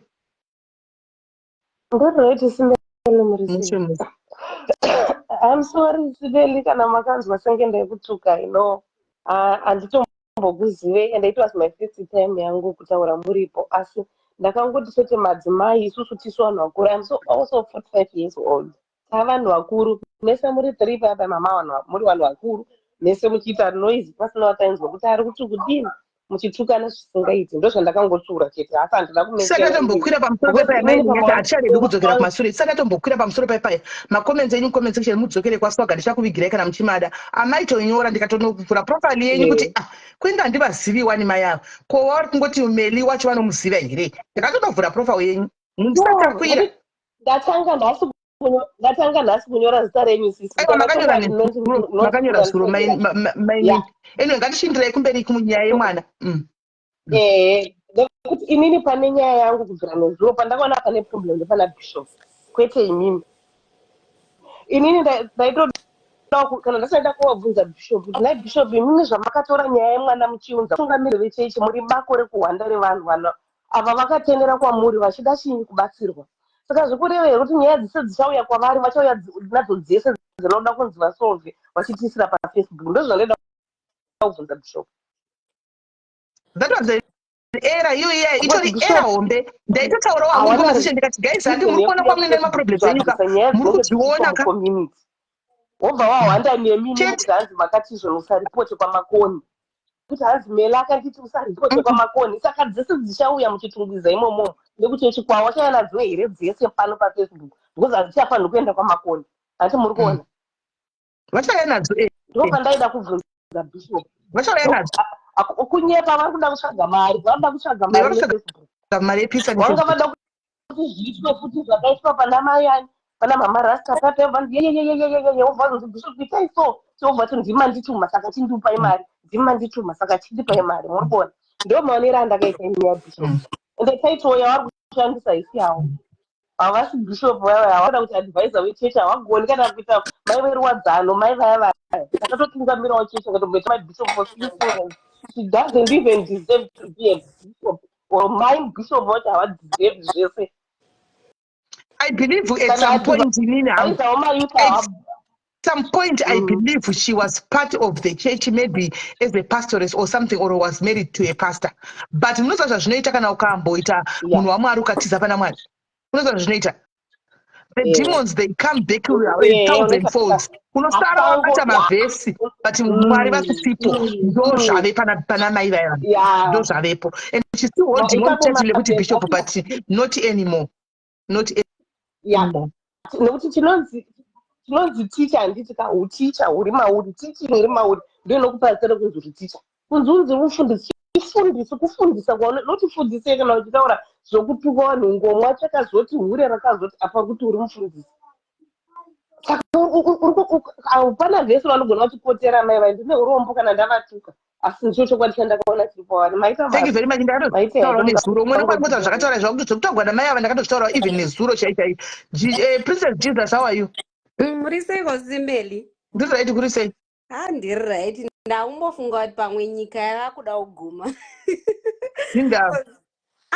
handi zvakanzi kuchaya neupandukirana kwemarudzi kozi vatakutarisira kuti ndo vana bishop vanovaka zvinhu vari kumhanyira pangoita bongozozo vari kumhanyira kundoisa tusold inangwa naufara pane nyaya tu dzandakaona dzamama green rasta nenyaya dzanhubu unoona ndo vanozvisa pafofrand vozoda kubhadharwa iwo kana uchiita zvinhu zvako ita wakanyarara kuti uzoexpecta uda kubhadharwa nevanhu ende kana uchinzi bishop ngatisazvipe mataito ekuti zvinotishoresa isusu toda kutoizivo chechi yacho iyoyo yavanonzi bishop that's to my surprise ever since takavaziva panapa at least semunhu vaifanwa kumboitawo live vari muchechi mavo vachiparidza hasisati tambozviona hatisati tambozviona content yavo ndeye pafacebook right tine vafundisi vakawanda vaparidzi vakawanda maprofita akawanda mapostori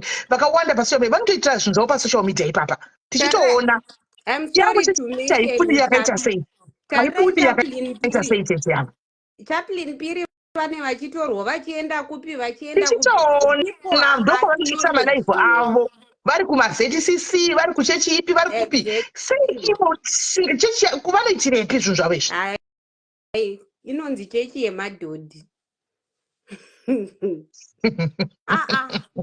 kozi tese tinotoenda kuchechi takamira takadai so but munhu wavangoona ada kukomenda Facebook vakutotanga kutomuti ndoda kukuwachisa ndatoziva madetails ako ndine nyaya dzako vakajeraitine nyaya dzako nyaya dzekunyepa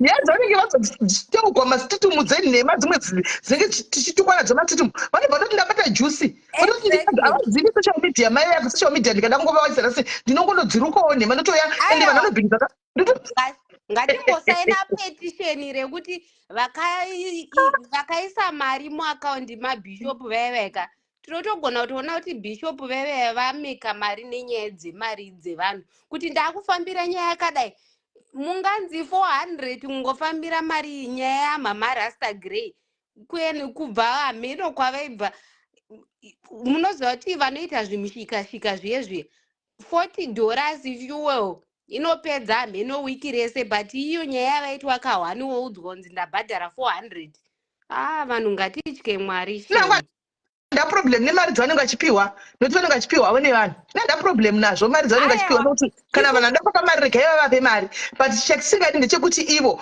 vazonyepera vanhu kana vauya panapa handitika nekuda nekuda kukwatisa vanhu ndo zvandiri kungoramba zvemari here kana uchipiwawo nevanhu vanoda kupa mari inzwaisisimeli ivo vakaisawo long nose munyaya dzevamwe kuti wazopiwa mari munhu wese akauya pafacebook kuzowana mari handi masocialite vanoitawo zvekuti mari chichichi kana apiwa zvakafanana namamharasta grey vakaitawo laki ravo rekuwana vanhu vakavapawo mari munhu munoziva kuti zvakafanana even nyaya yanhumbu iyi munhu anenge afiririra kuita tunhu twake kubackground uko achiita pozongoya rimwe zimunhu zvinhu zvatoita takutozvivharisa chinoitika mai ndechekuti kola inini hangu ndiri munhu ari fair andinoona ndangozvitaurawo ndanga ndaita chivhidhio changu nchiti guys destiny ndeyamwari hakuna munhu anovharisira munhu destiny ende ndo inonzi live kupinda personal manje yamakuda kuita tinokonana everyday but hatisvike ipapo andiwana inonzi chendoziva chero mukada kusvika yenyuka destiny chaichayo ndeyamwari andika soga ndinowirirana naye ndinomufarira andiwana but ndogara ndichimuudza kuti unofanira kupota uchisawo malimits andichava pabhejekerere kwete pachi kumwe kwamunozosvika kusiko mubvunzei ndotomuudza ndongonagigwawo naye ndongomufarirawo andimaona moza kune munhu anongofarirawo chero zvikadi unenge uchingomufarirawo zvaanongoitawo dzimwe nguva achititambirawo kanindo yake akadi tichingonagigwa chitobvisawo stress tiripo andiwana but zvimwe zvandisina ndiwirirani nazvo zvaanoita akandiwirirani nazvo and I tell him straight away kuti this ndokumbira kungoti mwenyu ndibve ndiri pabasa ndandichida kungopa input yenyaya yekumakoni station mafungiro angu kumakoni police station kwenyu kurutauro munoziva kuti taigara kuavondale tiri kuavondale ikoko avondale police station yakamboita nyaya dzakaitika ikoko zvinzi kune corruption yakanyanya pavakaona kuti nyaya yacho yanyanya iyoyo pakaripotwa case vese vakareasainwa kubva ipapo sisi vangu vauya pano vakareasainwa vese vakaendeswa kumalocation akasiyana seimagine urigara nefamily yako kuavondale wonoiswa kunogara kubhinga mumwe anonogara kuchinhoi mumwe anonogara kumarondera asi family yako iri kugara muavondale nawo kumakoniko kana kwakaripotwa case handitika it can be that pakaripotwa case yakadaro zvinogona kuti izvoni vekumakoni vakatisa kuzoreasainwa nenyaya yekuti muri kuita corruption papolice station muri kundinzwisisa smeri saka zvinogona kutodaro kuti mapurisa akuvatya zvekutodaro saka ivo havachakwanisa kuenda kana kunoripota because wese ari kuti ine hangu hanisida kureasainwa ndoendeswa kubhinga uko family yangu kuzoirelocata everything it will be on you saka vanenge vasiva kutovatyawo nhingirikini bishop ava kuti vakauya pastation vese vakuti ii nyaya dzenyu isi hatichada kudzibata nyaya yepamakoni nepakati yanetsa makoni nepakati yanetsa zvisingaiti anyway thank you very much princess rega timbonzwa vamwe hallo dear hello sis Smelly muri sei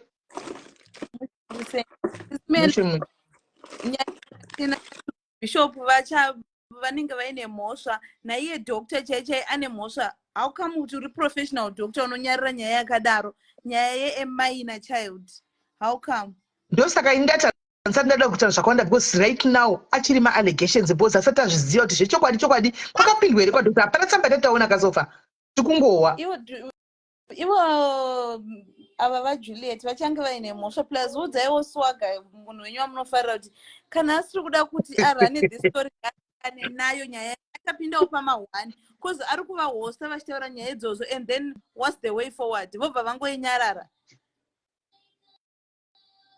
zvakaipa bati wakadaro. Hello.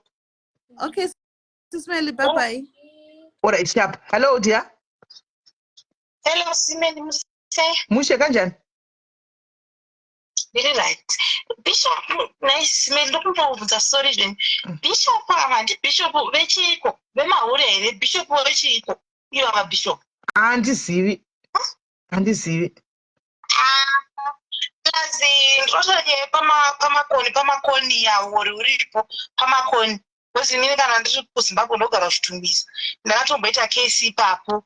Panodhiswa mapurisa kwete zvekumbotambe, mapurisa china anenge ari papa anoda mari zvekuti manje unoona this type of nyaya pasocial media dzakadai idzi ndo dzinozotadza kuti kuchadhizwi kuchanetsa kudhizwa izvozvo zvinobuda izvi pasocial media kunzi kune huori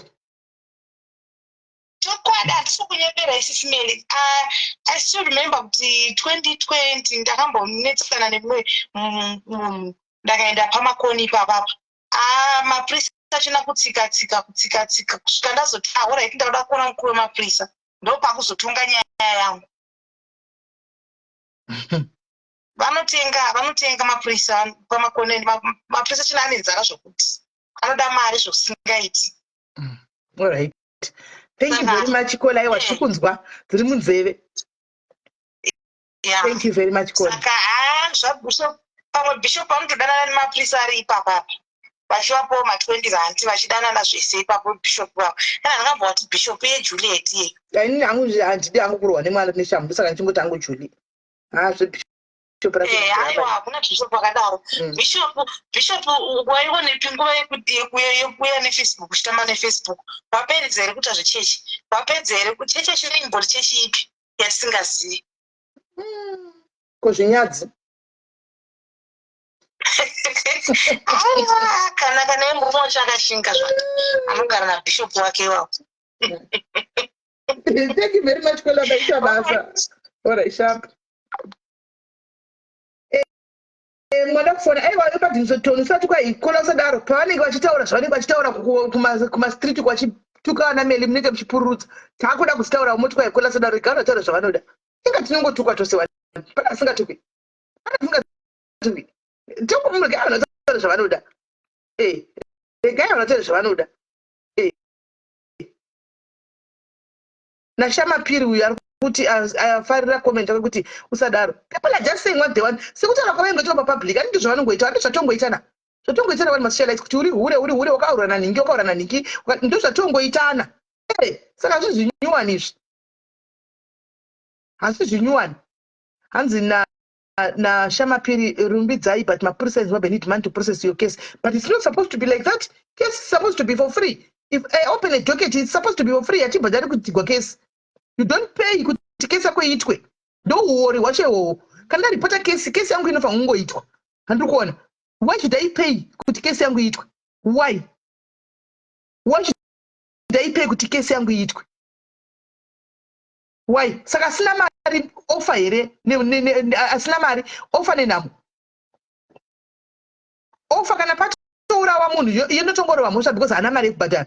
It's not supposed to be like that. Case mahara kuZimbabwe unongoripota case yako mapurisa anobhadharwa negovernment nemari dzevanhu dzetax ndodzinobhadhara mapurisa. Hafangobhadhara nyaya yako kuti iitwe. Nyaya ngaingoitwa.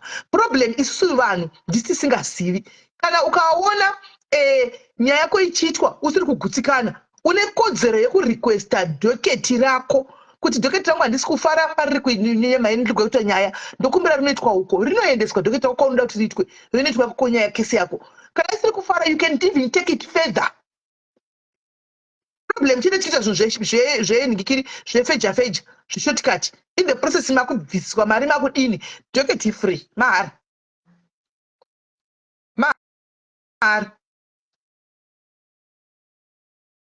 andi muri kuona pane here mwana kufona but muri chistroma stoko kuti atiri kudawo phone number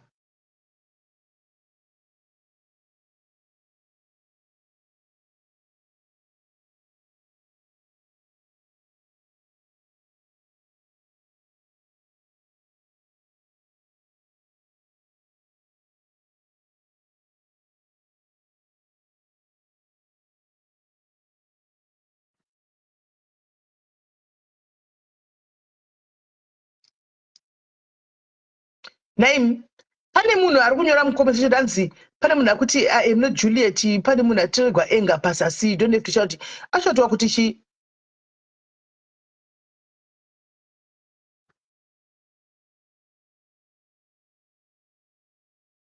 right. Apa kana pasina mwada kuti Twitter guys muchitsirawo shoko todawo wedu phone numbers anyway tiwane kudzifambira pachiri pasina address ndanayo regai ntangire ipapo nchange nchidzoka nchikupai feedback. I'll be coming back and giving you feedback of whatever is happening kuseri. All right, pane uya senda. I'm under gates.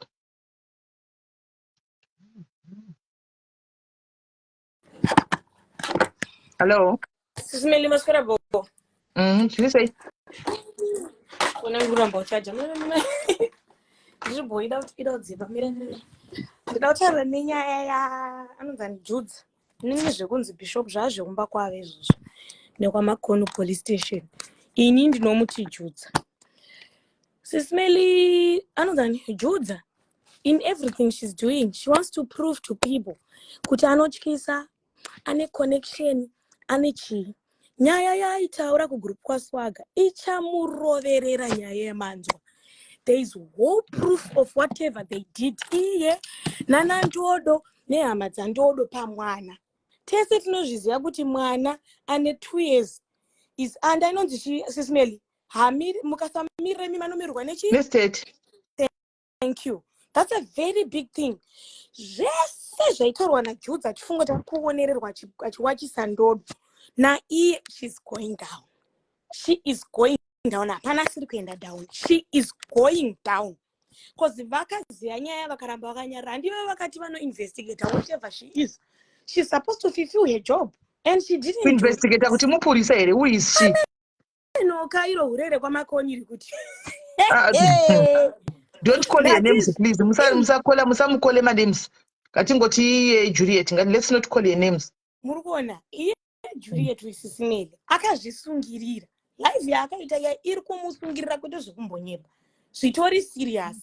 Dai angari mumwe munhu dai akanyarara pai. Ende futi akashare information yevanhu that is privacy. Ava they can even sue her. This thing we were saying we were doing private investigation. Takati tawana private investigator. Then now nyaya dzedu nemazita edu nezvinhu zvemhuri yedu zvaku Facebook. Murukona. Dzimwe nyaya anina ndinyatsonzwisisa kuti mai ava with a job, does she really know that she's supposed to have privacy? Does she really know kuti pane zvinhu zvavasingafani kutaura? Pane kunhu kwavasingafani kuenda vachinoita speak the truth. Loti mutarise pese pane yakulavhani kachiti ndakatoona ninga ari mu comment section saka ndakutodzika. Ndiri kutotariswa izvozvi. That is so wrong. Ini ndiri kutaura panyaya yemwana chete. Ndakabatikana mwana ne 2 years orepwa. Then monyarara nyaya moti zimu vamati cause kune mukomana ari paJona apa vakapa akatara kuti ngaisaenda hayo kupi kumatare edzimhosva. Mwana uyu ane 2 years asati akuzvimirira. Ana 18 or 20 kuti anomira kuti aiwa musavasungise, I will let it go. No. Sa mwana uyu kana zvaitika ende sisi munoziva kuti mwana akatanga kurepwa anogona kuita lineage kusvika achingokura achingorepwa nevanhu vachanga achingonyarara. Inenge yake spirit that is going around her. Handi ndikunyeba. Then panyaya mukona nyaya Judza. Panyaya church na ntombo zochesha network kupi zvofamba say I want kuti does she have a church seriously? By the way, tikatora munhu wokubhawa, totora munhu wokuti naivo mai vonomiswa wokubhawa anotonakidza. Ane peace, anoto spread a love, akakusekesai. Ivo, she's always there kuda kuprove out inini ndakatopenga. Ndine connection. That's why the mistake is. Kutaura mashoko muromo ma why vasina Holy Spirit anoti ngongongo hey mashoko gumira pauromedza mate. Vanhu does she even have time kuto intercede chako kuti intercede upon people. Why vachiti Sismeli pane chimwe chinhu chandoti mutarise kwese kwakaenda Judza akuna munhu asina kubva ikoko achiti ndapopotedzana naye atisawe ndiudze munhu wani izvozvi pavanhu vese vepa Facebook vese vakaitira macases ndiudze one wotinoti aiwa yakapera zvakanaka vakatopera chiwirirana nanhasi vachiri kuwirirana chi ndakazodwa musino mukona akutoti hanzi vanhu kuchechi kwangu tovatengera chikafu aungaregedze une spirit yepoverty, une spirit yenyonganiso. Kwese kwa waienda you spread hate. Une venom iri mukati mauri yehondo. hauna paunoti rega ndibatanidza apa aiwa musadaro iwe unongoti yeah you don't know me seriously we don't know you because utori unonzi chirwa ivhi rinenge chingochinja makala uchingovhunura unge muri kuona. She's always changing every day.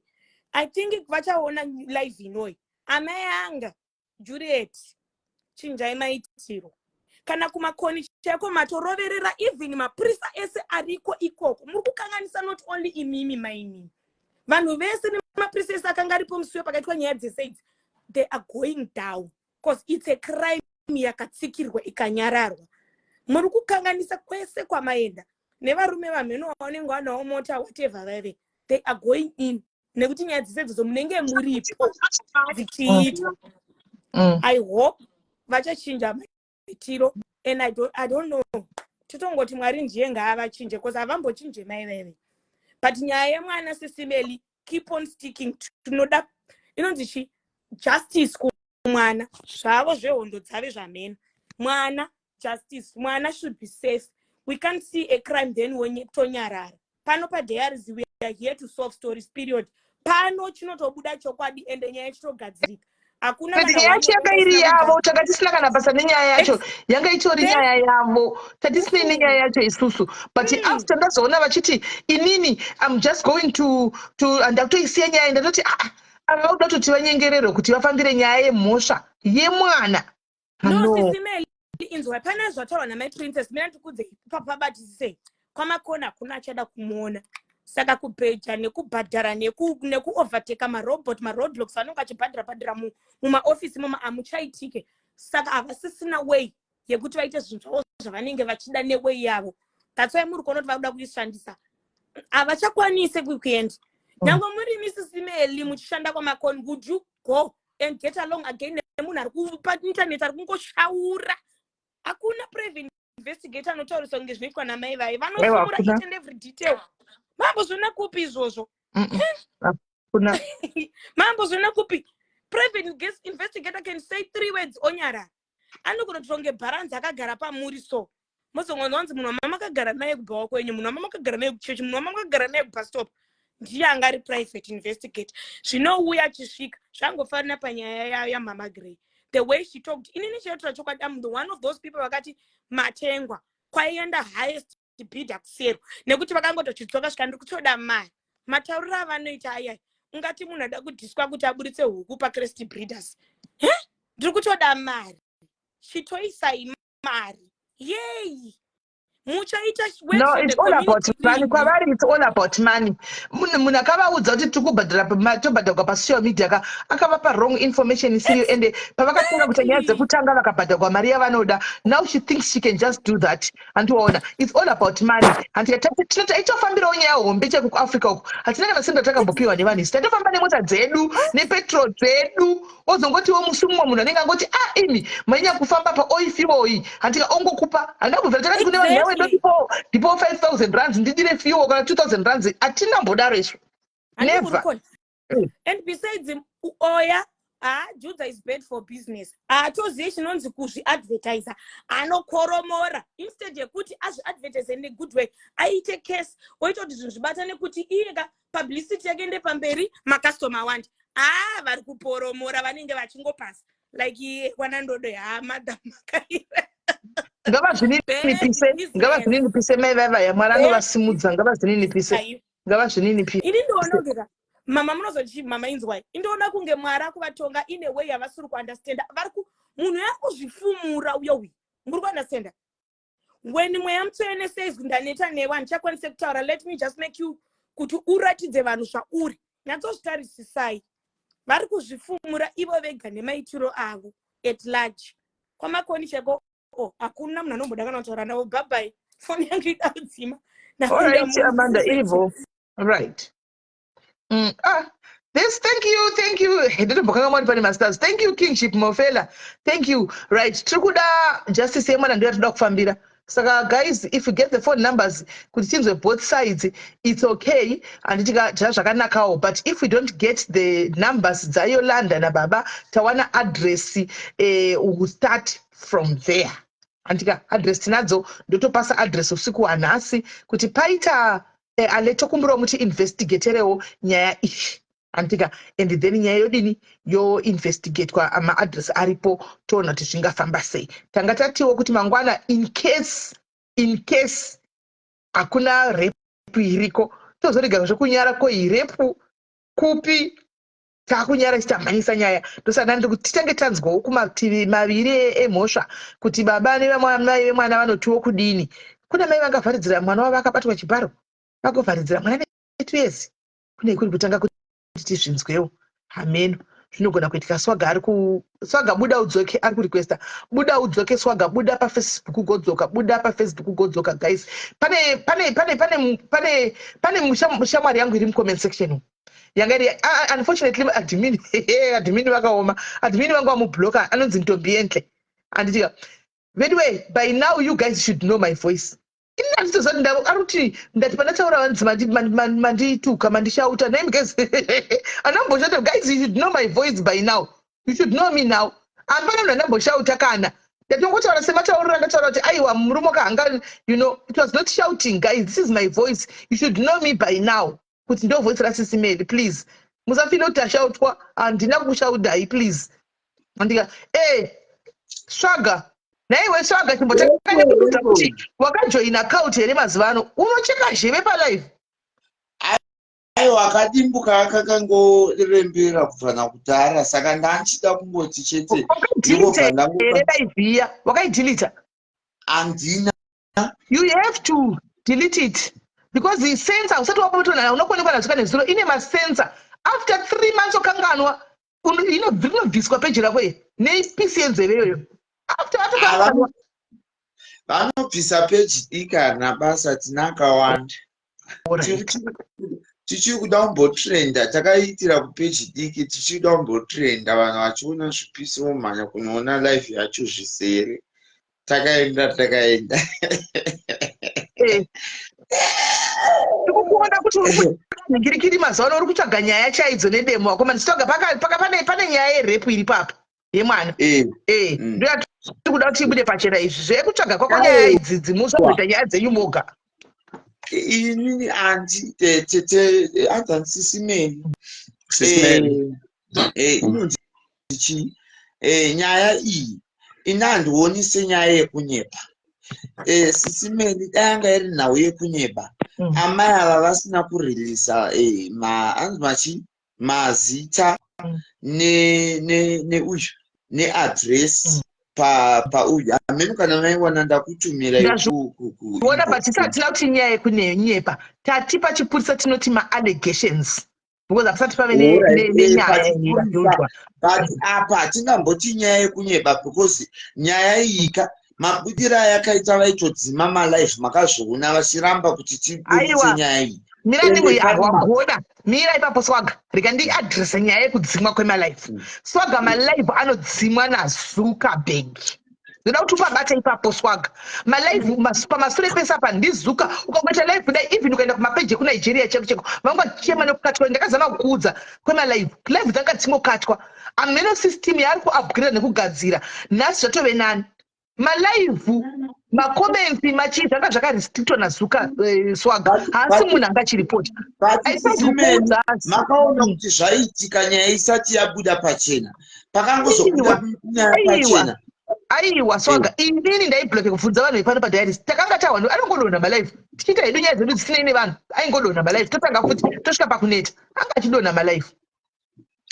Alright, tochipinda panhau iyi nyaya iyi haisi yekunyepa sisimeni because maaudios vanhu vese vachiramba zvisezvi kana even the husband kana muchimada nokupai patai nokuti hamite zvemaaudio mukunzwisisa vakawacha malive zvinhu zvese information yakabuda haisi yekunyepa but inini shoko yandinayo ndeyekuti why is it pesa apa nyange dai vaiwirani mandodo vanga vasingafaniri kurambidza kuteerera ndodo kuti ari kurambidza nyaya iyi mukuunderstanda ndo pane point yangu ipapo zvekuti ndodo vanga vachiwirirana hazvina basa nesizvo but semunhu anga achida justice yekuti mwana inge iripo pamwana nezvaakaitiwa vaingofanira kungorerisa information iyoyo kumapurisa zvinhu zvese zvongoitwa kumapurisa zvisinei nokuti amai varamba zvisinei nokuti chii because mainformations asi aya vanawo why is it vazofambira nyaya yedivorce inonzi chii ine samoni rakasendwa iyi than nyaya yemwana akarepwa uyu dzedivorce ndo dzavanyanya kukoshesa kudarika dzemwana akarepwa mwana mudiki uyu ndo zvavanga vachifanira kunyanya kukoshesa kudarika zvedivorce because inini my thinking is maybe vakanga vaine sheyo yavachawanawo kana paitwawo mashares edivorce because murume uyu ari kunzi ane mari isingaite saka hanzi kudhara zvinhu zvese mukadzi wacho anonzi aitoripota nyaya idzi papolisi but dzaitsikwa just because murume ane mari munongozva mapurisa ekuzimbabwe hanzi dzaitsikwa murume anga asingambosungwe anga asingambovati mujeri mukunzwisisa nokuti anenge achitonyorawo anenge achivharavhara anga asingatombosungwe nyange vakaenda kupolisi ipi but payakazongopindirwa nabhishop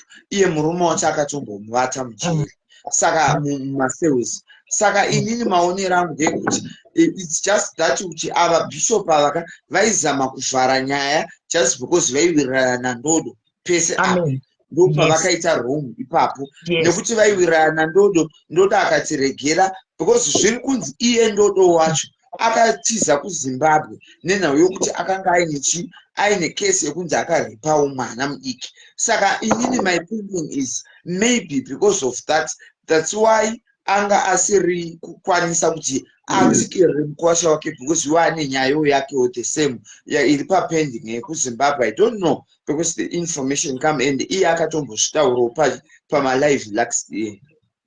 Oh, okay.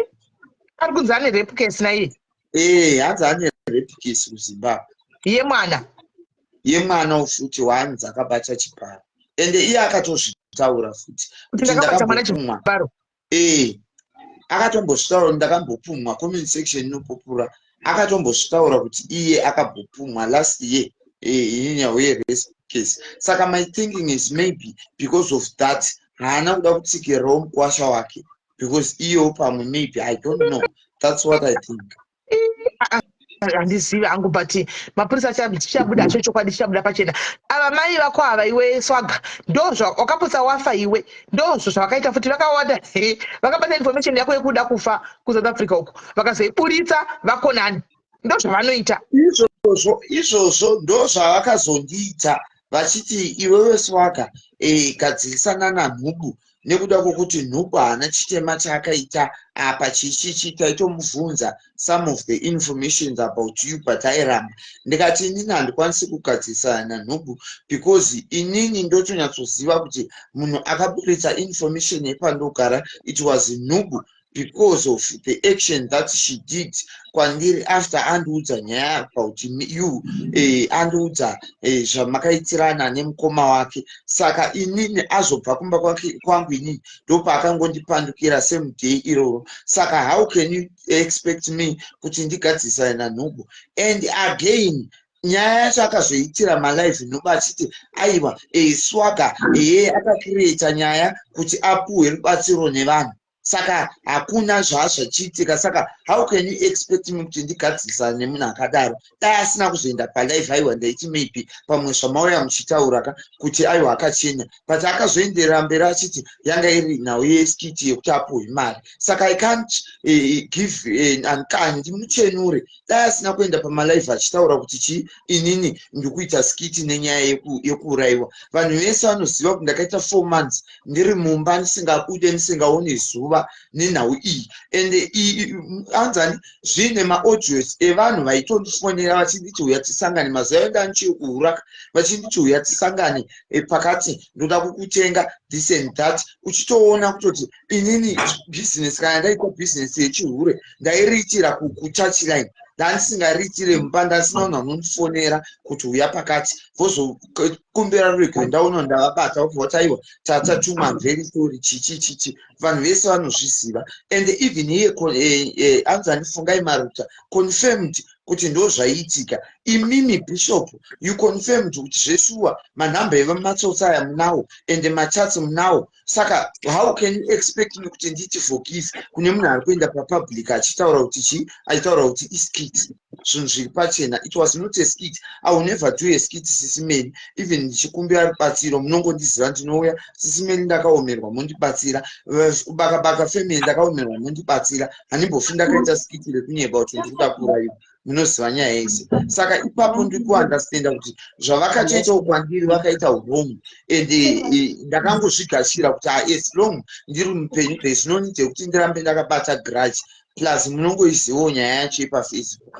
Ndikangoti regai let it go, because mazuva aya ndakuda kuenda kuZimbabwe zvaizondisungirira nda kuZimbabwe because ndasi ndavatukawo, then ndizvozvo. Yeah, pakaipa right. Ngatimbonzwa vapinda muri sei? Mushe panadi Sisimeni hapasina chataura zvese zvataurwa naSwanga. Akataura pasi ndo vandazotora zvino madiaries musatuke vanhu vedu. Sisimeni ava vakutoyazobatsiridza kuti nyaya dzigadzirisike, but vanhu musatuke Nhengi Juliet Chiutsiwo vanhu vakubati chii zvakadai chichaura mazita akaipa zvekudaro. Vanhu musadaro vedu. Ndo chete Kwewe padhiyo wakaborepa herewe? Aiwa zvekupiko kuna Sisimeni. Comment yanyogwawo mutwe wakarepa mwana ane 14 years. Zvekupenga Sisimeni mungatedzera maZimbabwe nzere mabora ngoma. Mungatedzera zvekupenga. Vanhu vanongomuvengera kuti akazoya nenyaya dzake nameti chikumba kwangu haana kana kumborepa.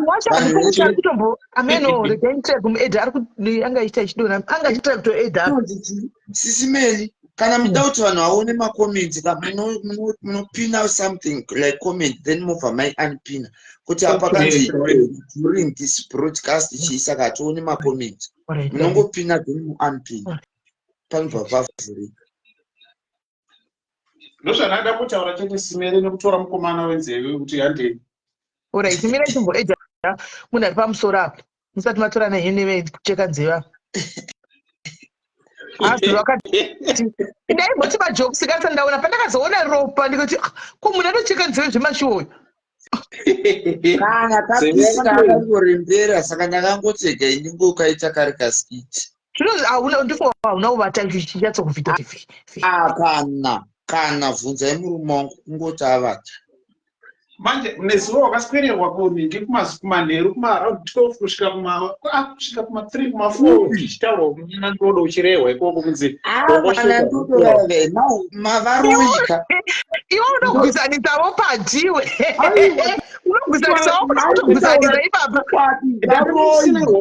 Ndodo nanhuku varoi. Sisimeni munoziva kuti tatoenda alright ndambokubvunza Sisimeni makaregerana naNdodo.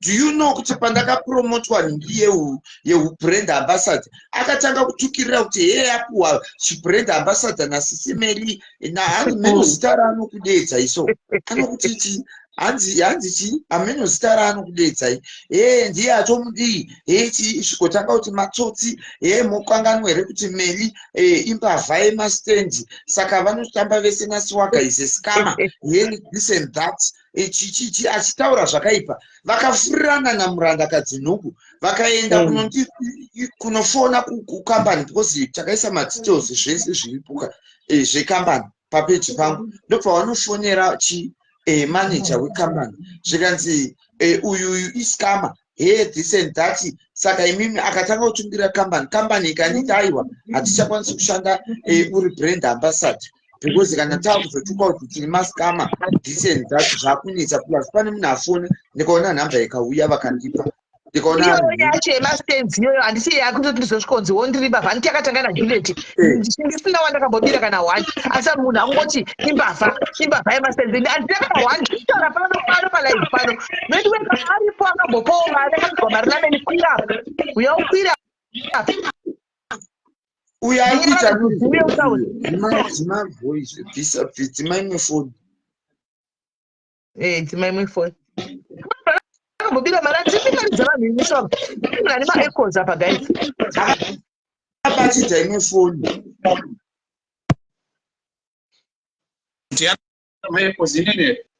inewe maechoes ari kubva kwako kwauriwe pati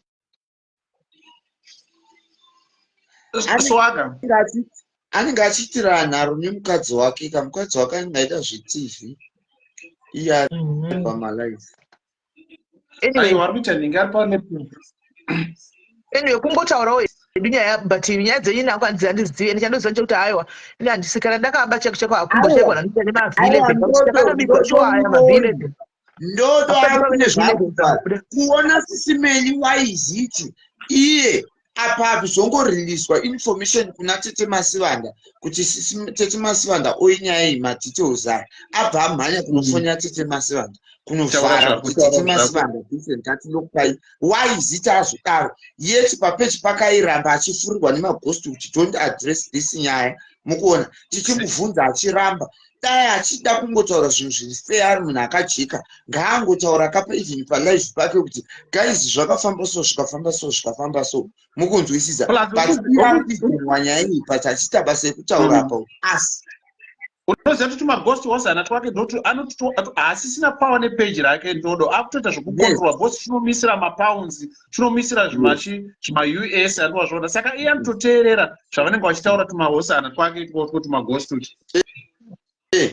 maghosti ndo ari kukontrola maghosti kubvira even pana Tete Sisimeni vachitukwa ndiyai ndo vaimuti tuka zvimaghosti zvake mukunzwisisa Sisimeni musambobve makanyengedzwa maghosti kana vakatadza kontrol newe vanokuvenga zvisingaite vanotsvaka pekukukira pekuzoti vanokwana nyaya dzavo dzekutaura vachianalyze vachiita sei ndo zvaitwa nhumbu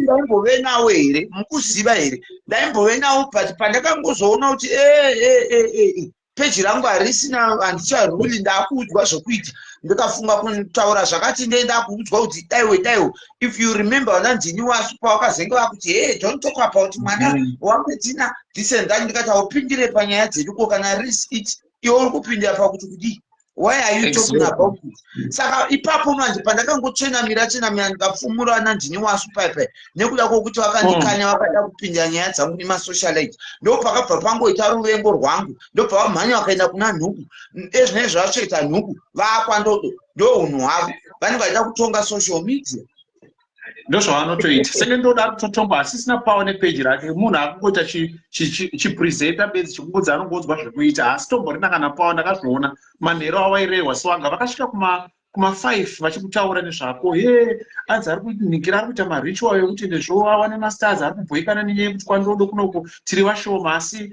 ndodo ari kuisirwa mastars vakataura zvakawanda kane vakabata vanhu vakawanda Sabina akatukwa kunge iwe Sabina akatukwa kuti kuninipiswa kunge kamwana kadiki uri kunzwa achidzinganiswa vanobva vadzinga kuti bvai pano kana usibva pano uye ndodo akatozomudzinga Sabina kuti vanhu vari kumandiki mafanzi angu ari kuti bva pano ndodo kunoitika mashiripiti nayo ndozvandizatimbozvionisu kunoitika mashiripiti nayesu munoziva Sisimeni paachaona kuti maghosta aka akaomaka ndo paachaziva mukunzwisisa isusu takambokontrolwa sei nemaghosti ini pano ndinokuudzai from experience maghosta aya akambondichutisa muri kunzwisisa buda udzoke David tiri kuramba buda udzoke taura zvaro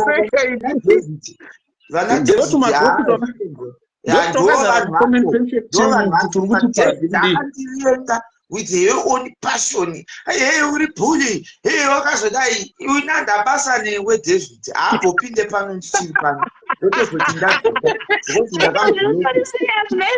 kana kuziva izvo kodazvitari kuitika musocial media mazano ndiri kungojambiwa kari dzekugara tiri kugrafdits kangopindwa naDavid chete ndobva ndatobva aiwa munoziva kuti anobva andidenga zvokuti akandidenga pasine chigaro ende andabasa naye akayoengaanopika Sisimeni chakuchagirai mabhosi amusingafane kukwidza palive yenyu ana Hezero ndo mumwe wacho iye ari kutaurwa naSwaga ndiye mumwe wacho uyo ari kunzi Abdul vana Hezero vanhu here vanochitaurireko havana basa Hezero munhu anobhadharwa renti naaliya kubva makore mangana achibhadharwa renti naaliya Mnanoita basa rekurowa madrugs. Ndakaona achinyebera ndodo, ndakuda kunoisa mari munhingi, then ndozokusendera, ndozodai ndokutengera chikafu, unotenga chikafu chaunowanepiwo uchichengetwa nani. Makore makandichengetwa nani, ndoida ukasi. I'm trying to aid Ngikiri. David Ochoa is going to aid in an ass. Because ndakamubloka. Oh, can make a block and saka makwiri. Makwiri kana ndakamubloka. Muri kuona Sisimeni. Munochozokudza ndadzika. Muri kuona Sisimeni.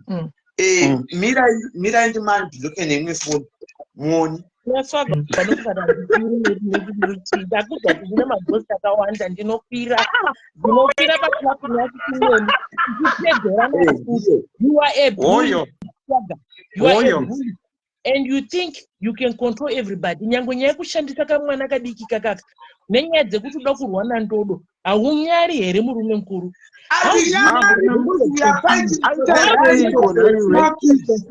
You are not for that.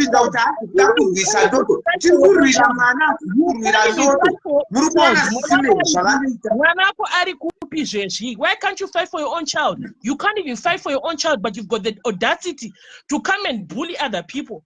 Maybe I'm not bullying you to fight put up team up na bishop.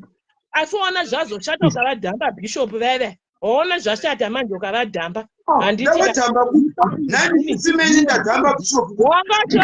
Bula wati nyange bishop vatonwaisa kujere. What you think it is gonna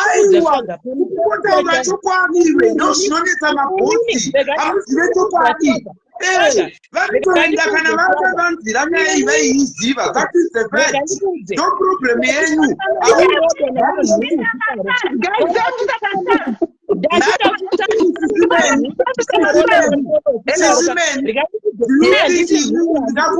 Ndingakupedzere kuchita zvezvirungu yangomutirani ndinokuudza chokwadi kuti Sisimeni ndiri wrong. Ivi Sisimeni amuudze kuti ndiri right pane ndiri wrong. Mukunzwisisa? Masha. Bishop wacho kana kuri kuti vakanzwa nyaya iyi vakaregera kuiburisa kumapurisa vanotosungwawo. Like that. Atanyepa andangane funeral thing chainyepa jaya advertise church advertise kuti nda funeral brand ambassador whatever pakuti ndibakona na mwari kubana baba vangu kudai. I call those people myself to find out. I spoke to the CEO of Mamtembi. Bring the audio. My sister, my number dziripo. Bring the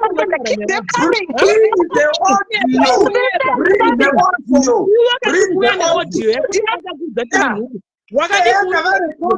Call them and record them. Call them and record them. I said call them and record them. If we have the number, call them now.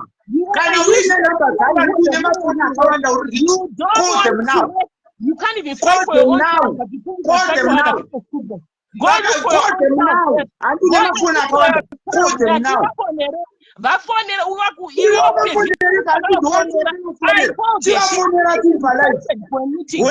even requested for a meeting.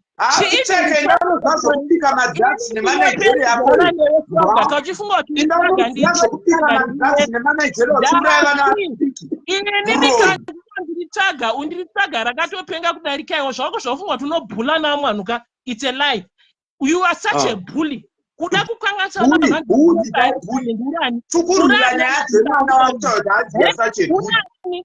uchasvota hapana chachiti sorry. Uchafa katacheka dao katocheka nzeve yese kubvisa kudai. Dao katocheka chitu paketi pakaramba dao katocheka chitu. Tocheka sei.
Mirai, guys.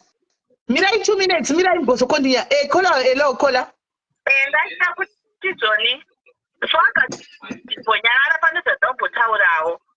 All right.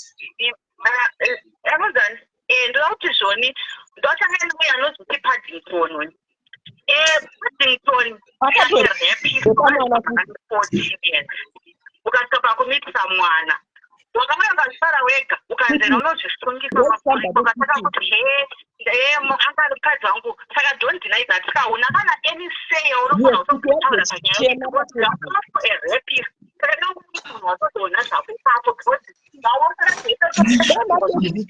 muri repetiza muri papa tinokusungisa iwe chiri mpuka mako because achishande uri wale kunzi Paddington is a rapist zvamuri papapa akarepa mwana Ndondo is a rapist. Kana kuti Paddington is a rapist. Why you kuramba kuti Ndondo is a rapist? Bishop Ndondo is a rapist. Paddington is a rapist. Rape crew. Utori rapist pachako. Utopira mwana vuri. Paddington is a rapist. Ndondo is a rapist. Munhu achakwanisa futi nyange nhasi rikandikudze kawakapusa. Munhu achakwanisa ngokusungisa futi haizvina limitation. Nyangwe 20 years from now the person can still get you arrested. Zvauroda zvemagosi. Atitaure nemagosi. Smell avana vamagosi anorwadziwa neupenyu hwevanhu.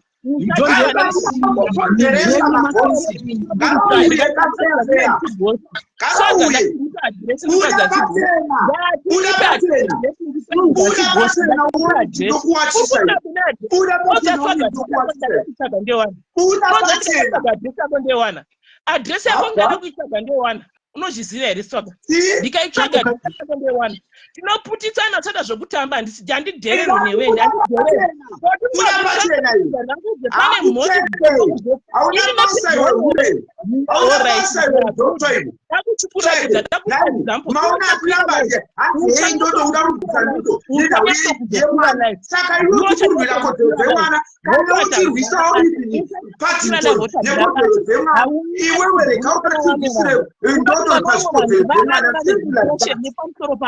kucheka nzeve cheka nzeve handakuna cheka nzeve nakuna cheka nzeve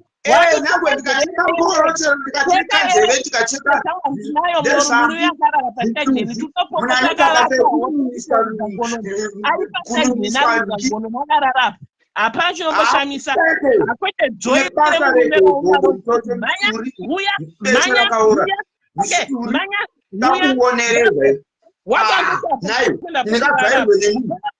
ndakabvairwe nemunhu ari kutengesa madrugs ndosaka usina kabasa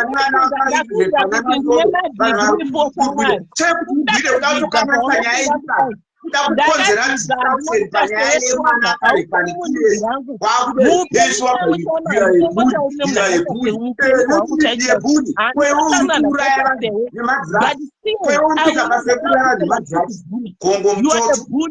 You are a bully. Tochita madrugs.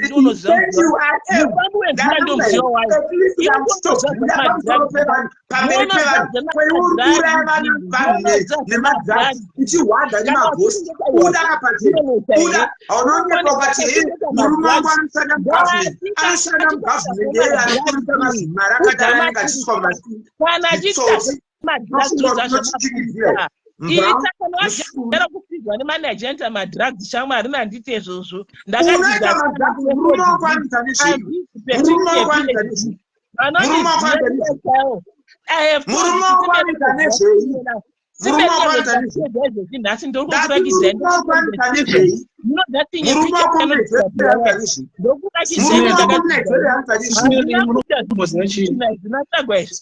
anogara akagara pasi achipema handipemi ndinoshanda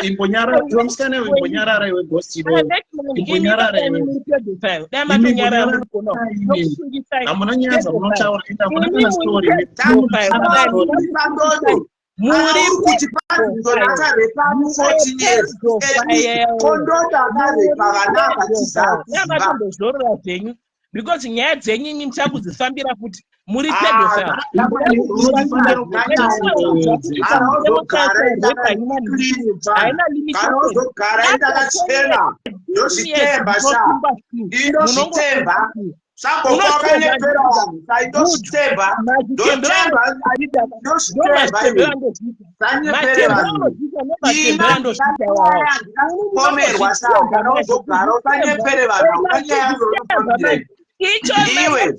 ndinofunga kuti ndinoda kuishandisa kutsvaga monya rinokupapedza zvokutamboona kukwatana matakwe wane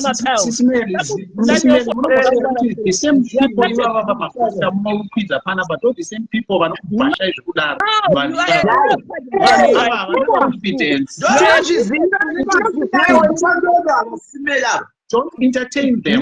Don't entertain this boss. Social media nechingoti amene ndikoko ndikoko.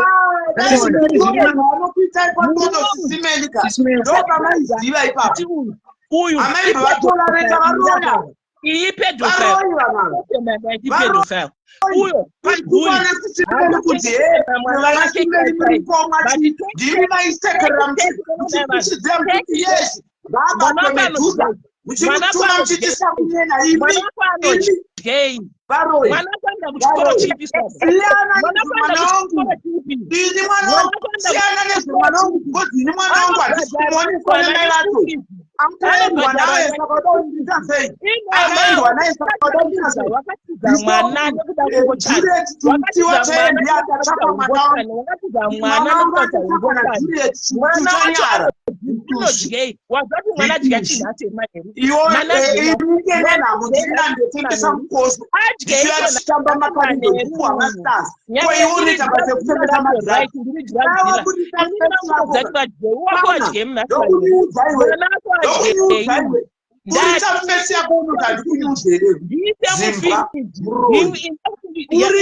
kundonyudza manje ndada kuti unyatsochininyudza manje ichona anonyudzana ndiani inoda kutsvaga adresi yako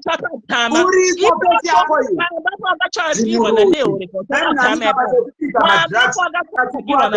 usapatama ipapo uchadzokera murudzi yapedza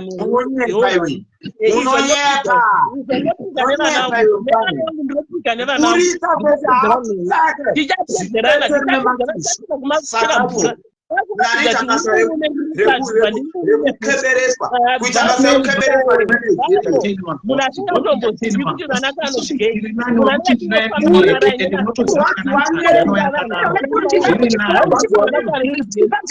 varikutipa entertainment wani vanogona kutitupa vari zvino vari kutipa entertainment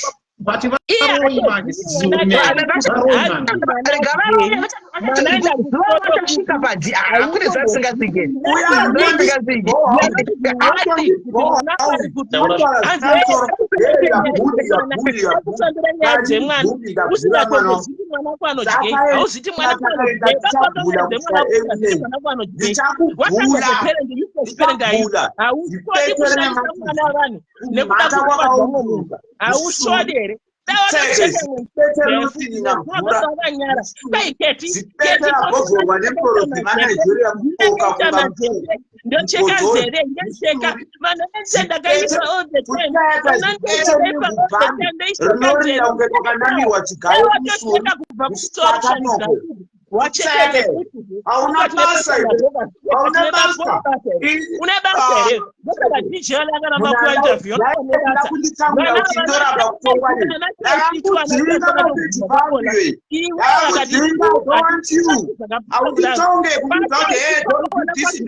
You can't control my dress, never. You would never control my face. Don't control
Padoda ambonyarara udambonyara kadokwana iwe unotaura zita remunhu ari pamuchema sei usikuziva kuti atisendi nauri panhamo here seusina kukwana iwe seusina kukwana pfungwa dzako sisikuti hausi muzimbabweni uri kuvatauririko we are not here for unselling vari panhamo yemurume wavo zvauri kuziva iwe wasikuchivataura unovataurire chii kupota uchikwana iwe pfungwa dzako dzakazara matuzvi iwewe uri toridzetse uzvavo akatuka munhu mukuru asina mutadzi akavatukirei. That's not the point. Kondodo zvakatuka zimeli akavatadzirei. Kondodo zvakatuka zimeli akavatadzirei.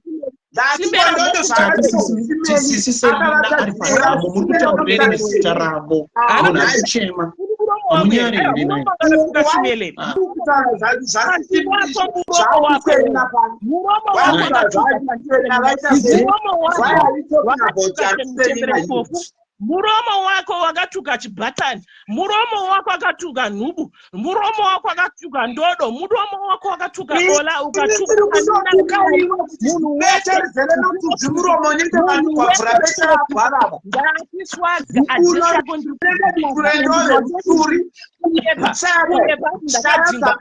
handakadzingiswa basa nanhumu handakadzingiswa basa nanhumu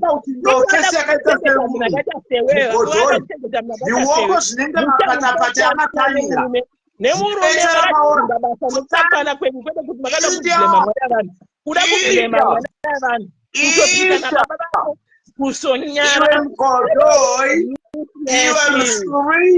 useless father. You are a useless father. You are a useless father. You are a useless father.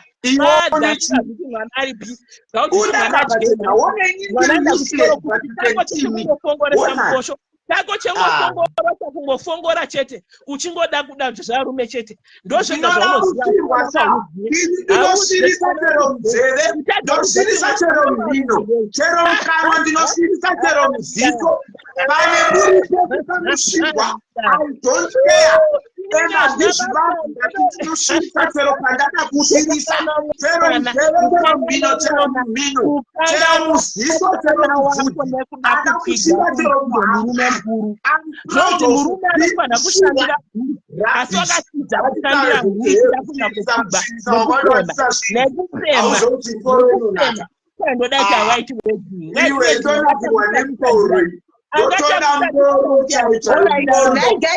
nai David naswaga nai David imbobvunza wangu people renyu nderei. He's a bully. That's my problem. He has bullied so many people and ane hunhu wakashata wekuti anotasvika munhu aite depression nebullying yake. He doesn't know where to stop. Even kucheka nzeve kwake ikako it's hated because I hated no consumer munhu yekuti anhu vasvika point yokuvenga munhu zvika pakadaro akachemesa list yevanhu vakawanda pedo chimbomira nduti anasisimeni anditika anditika iye struggle taitombomuteerera kudhara. But he started doing that thing of bullying. And it's like, you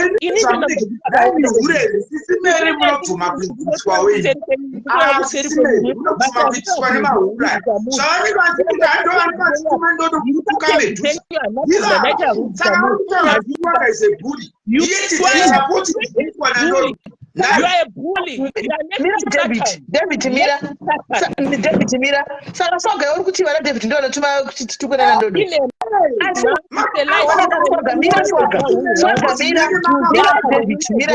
David Mira. Soga. Kana ndodo achibvuma kutumwa kutuka vanhu. Nezera rake then iye ndiye dance. Because zvinoitika kwaari kwete kune vanhu vanomutuma. Ungabvuma kutuma beni kuti tukanikiwe. Ndokubiroka kana akaunda musina kubiroka isikazika manyerekeka indaikwanisa kustopodo system indaiko postman mane musaka yeka ndaikustopodo system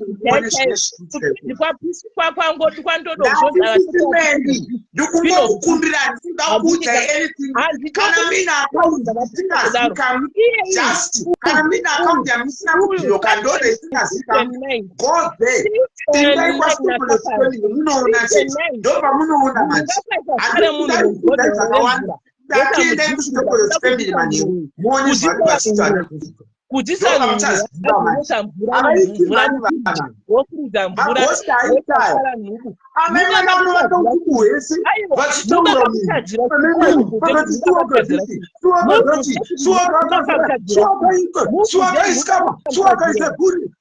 vari kutadza kukura kuti uri kubhula vakadzi uri kubhula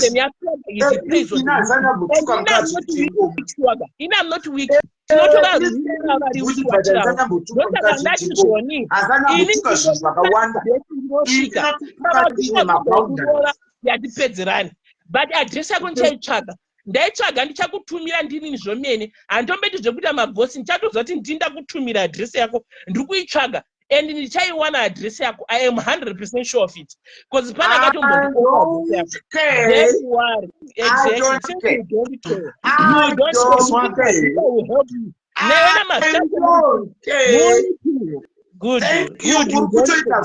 uri kuita zvako uri kundigadzirira mapepe ekanada mapepe aripo anomugadzienda mapepe ekanada. Thank you. nyango kana Thank you. What do you want to unoshanda neusimbe waunawo unoshanda kuita unoshanda. You are so lazy zvekuti hautokwanisi nyange unoshanda kunze kwenyika, hautokwanisi musaluni kutonyepa here yakarukwa naswaga. Once hairstyle yakarukwa naswaga pamakamuvhurira saluni paya, makambona hairstyle 1 munhu anosvika kubasa na12 o'clock kwai ndasvika kubasa zvazoramba handichadi kushanda, ndakubika mafuta anetsa, ndakusona mawigi, ndakusona hembe ndisapoti. Anopfeka hembe dzekanindo ndiani? Unopfeka hembe dzekanindo ndiani? Anopfeka madhende ndiani? Unotengesa madhende ndakadaro ndiani? Kwai ndisapinde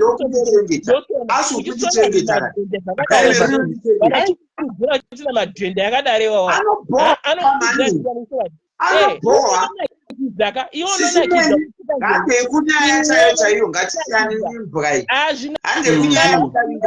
imbwa yacho, imbwa ndiwe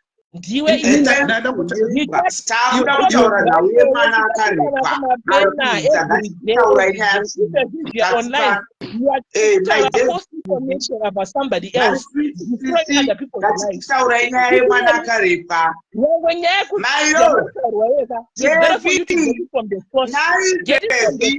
Get it from the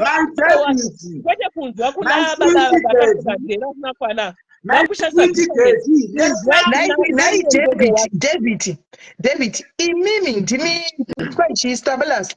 Kwachi Stabalas. This is to whatever. Ndiri munhu anozvimirira. I stand for anybody. Family. Ndikuda kuti nyaya yemwana iyi. Kuti ndatoona maMCCML diaries ingawani momo. Musada ndita kuti Distopolis family. Ndatoona maMCCML diaries ingawani. Tichitokomenta wa section. Iwe unogona kuyanana na Ntodo muchitaura. Takuti tiwane kamanhiki kiri mafoni number. But inini chandikuramba ndechekuti muramba muchifeedwa false information, because this information is defamation kunono munhu. David. Kana wakatarisa iwewe unoonawo here dofo? Aiwa ndozoti hamuna kufuka, but vari musection havakutobhilivha vakawanda akawo. Aona ndichitanga kuita life yangu pano ndichitaura. Pane here pandataura pasina kufadza. Kuti ndareva ina kubvira imini watikusapidhiwe musaramba muchipidhiwa zvinhu. Saka ndinoda kuzama kutaridza kuti ndinorega muchitaura, asi ukataura nechitaura ka ndatotaura kuti tiri kuda kusvika pamudzi wenyaya. Ende ndikataura kuti nyaya iyi so far pama muchitaura nachiti udi mucomment section sisimeni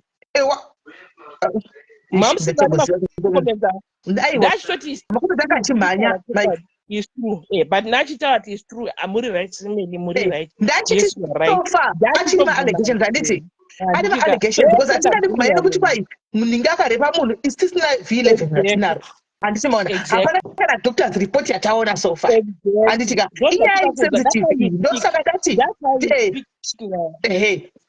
ndosaka dati yainoita kuti inyatsotaurwa chaizvo zvazviri kuti tinzwe tinzifambire. Kana mwana uyu akabatwa chibharo justice yongoitwa vasikana. Andimaona kana pane zvakavanzika zvongoburiswa, kana pasinawo towa kuti Juliet uyu ari kumbozama kuita sei.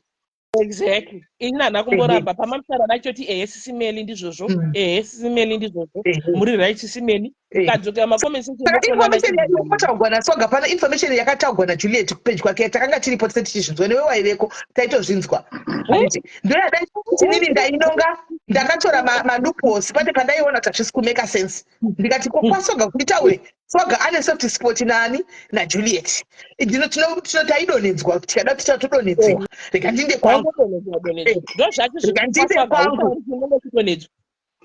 kwangu ndinonyatsa kutaura mapoints akandikuona kuti aiwa nyaya iyi apa pane era because kwati kudzinge chito zvavamuchitaona swagapa saka ibudi mapoints abudi, asi panonyatsoonetsawo vanhu kuti guys munoona nyaya iyi yakamira yakadai pakadai so mapurisa anoshanda achidai pakadai mutemo unoshanda achidai kosei zvisina kudaro. Saka pane togona kumanya nenyaya yekuti repu ka zvokwadi tikadzoka pana papadhima kwana tichinyanya kuti kweba kuchinzi makazviwanepi zvamukutaura izvozvo. Exactly. Tobatwa nedefamation of character.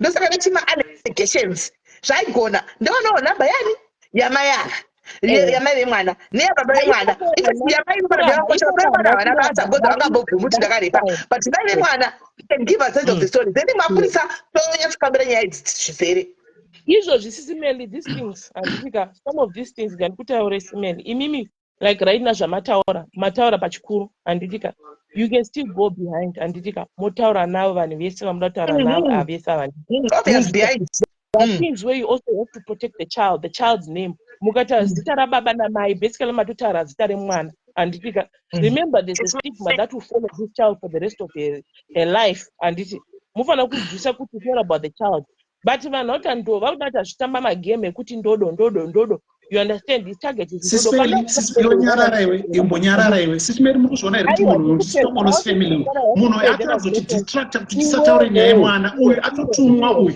sisimeri munoitiswa munoitiswa nemabhoste uyu sitomonos family uyu atouya kuzomiririra ndodo uyu munhu haasi kutoda kuti justice yemwana iitwe uyu uri nyoka iwewe pedo chimbomira pedophile ndati zvoni simeli pachikuru chaipo motaura kusera anditika munzwa nyaya yakamira sei manyacho conclude manzwa nyaya dzacho dzese ndo pamozouya mozoudza vanhu kwete kuti kuti ndinokudzifambira asi ndichadzoka pano because ndo payakatangira saka still come back social media ndo pavanhu kuti ati zvakaudzwa panapa so that vasina mhosva vari kusvinisa mazita zvibude pachena handiona kana tani chokwadi iwe David chabuda pachena pane mazita akawanda ari involved pana handiti handi ndizvo guys kana adzoka ine isikakodza nyaya pasocial media ina nditoizivi nyaya ndakati mudzwa nezuro sisimeli uyu ari kuda kuvhara nyaya kuti imi mukaenda kufera mobva mabatwa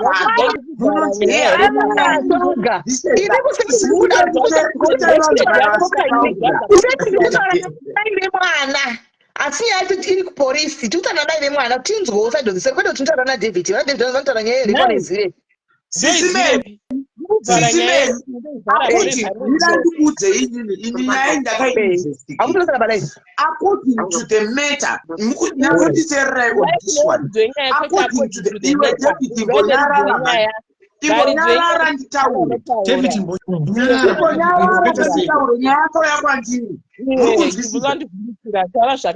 taura zvakanaka asi mwana wako unotaura uchitaura taura zvakanaka nyarara aiwa duda yataura zvakanaka zvakaitika aiwa shamwari hatingatadzi hatingaoneke how she bullies people. You want to bully me? You want me to kneel down for you? Am I your son? Am I your son, darling? Sit down and keep quiet. When I ask you that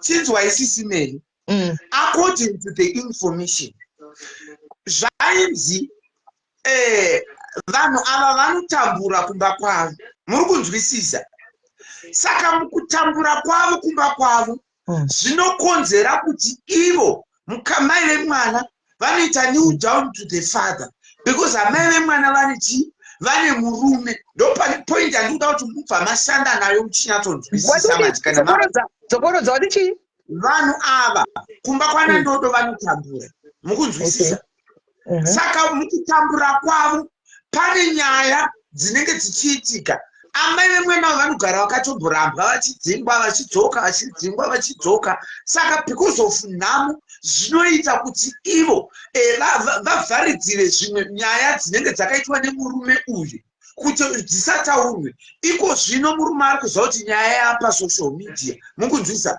achazama nepaanogona napo kuti abribe kunani kuna mai mukunzwisisa kuna mai vemwana mukadzi wake kuti kana nyaya iyi yakuchinetsa kudai akozobhata kune mukadzi wake because murume uyu ane upfumi mukunzwisisa This is not about mai vemwana, this is about mwana. ati kutaura kuti chibvai mapangwarira pamuchapuwa information like number Alright, aiwa, hatina kupusa swamp.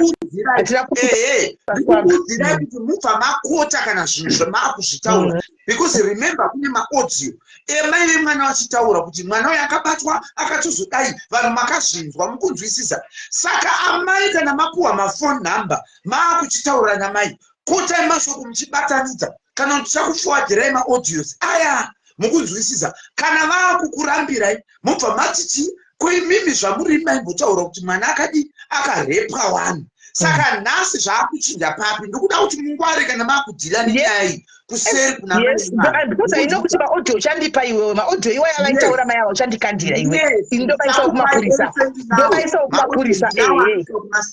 ari kusanganisira family mukunzwisisa ndoisa kumapurisa ndizvozvo yes mopawo kumapurisa mukunzwisisa. Saka ivo pamunopuwa nhamba dzamai avaka ngavatofanirwa kuziva kuti vari kutaura zvinenge because maaudio ndichakupai and imimi maaudio moendesa kumapurisa so that you hear the information dzavari kutaura according to maaudio because hatisi kungomuka takucreata nyaya yakakuti mwana akarepa. Hatisi isu tukuzvitaura havasi bishop. Yes bishop mune mabecauses and that aminawo navo maissues enyu but bishop havasi vaitaura information dzaibuda nambuya vacho amai vandodo dzaibuda nesista yandodo amai vemwana dzaibuda nemurume wacho iye baba vemwana vachinetana pakurapisa mwana dzaibuda nandodo mukunzwisisa simeni. Saka ndichakupai maaudios aya kuti mugomashandisa kumapurisa kana kuri kuti mapuwa nhamba kuna amai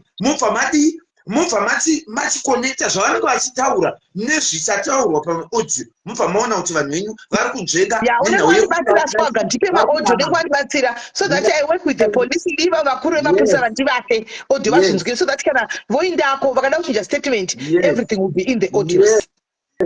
Mirai ndibva ndakufuwadzira izvezvi ndiri palive sisi vangu zvakangonaka izvi hazvina kana chitema kana utsotsi tiri tese pagame because hatidi vanhu vanoda kuvhara unzi musateerere zvikutaurwa naswaka vari kuda kutsidzirira munhu kuda kuita sei. Handingachandi kutsidzira because inyaya yakauya ine mavh11 danga isina mavh11 we were not talking about it.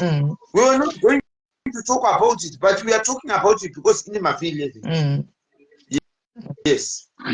Sichombono family iri kuuya pana pasimele ichida kudistracta kuti musave focused panyaya yemwana mukasaziva izvozvo kunyaya yemwana ndokwatiri hazvibudi mukasaziva magosta haana kana nyaya yamagosta havana zvavainacho nothing to offer on the table vanhu vanouya vakazviaida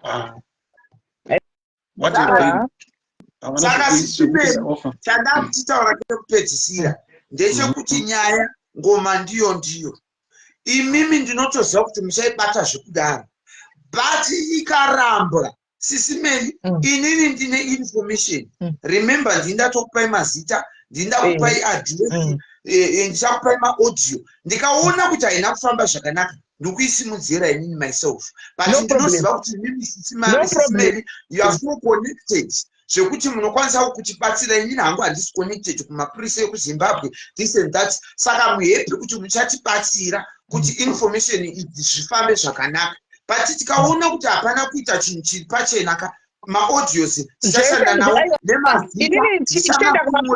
ichienda kumapurisa haisienda kumapurisa nje iri kuenda kuvakuru vemapurisa ndokwainotoenda tichaapa ino ikoko ende vachiziva kuti social media nyaya yataurwa pano kai varikuziva kuti nyaya iri pasocial media so ine attention yemunhu wese so they are going to try and do it zvokuti idzoke nefeedback kusocial media because I have it ina handivhunduke deformation of character as long I'm here in South Africa handivhunduke mukunzwisisa and handitombopaparike zvedeformation of character it's another story.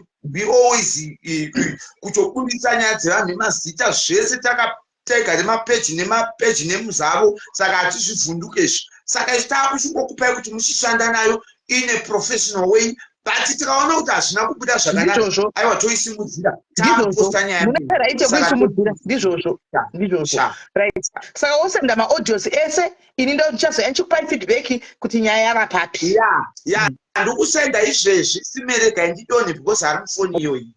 Alright, no problem. Thank you very much. Alright, Paddy, thank you very much. All right, my But- dear. All right. Okay, sure, my dear. Vanhu munotukirei pati naidi munomutukirei pati ari kuda kuitawo socialite musiye aite socialite guys wemutukirei kweimi guys musatuke pati right guys nyaya mainzwa regai ndipiwe maaudios tifambe nenyaya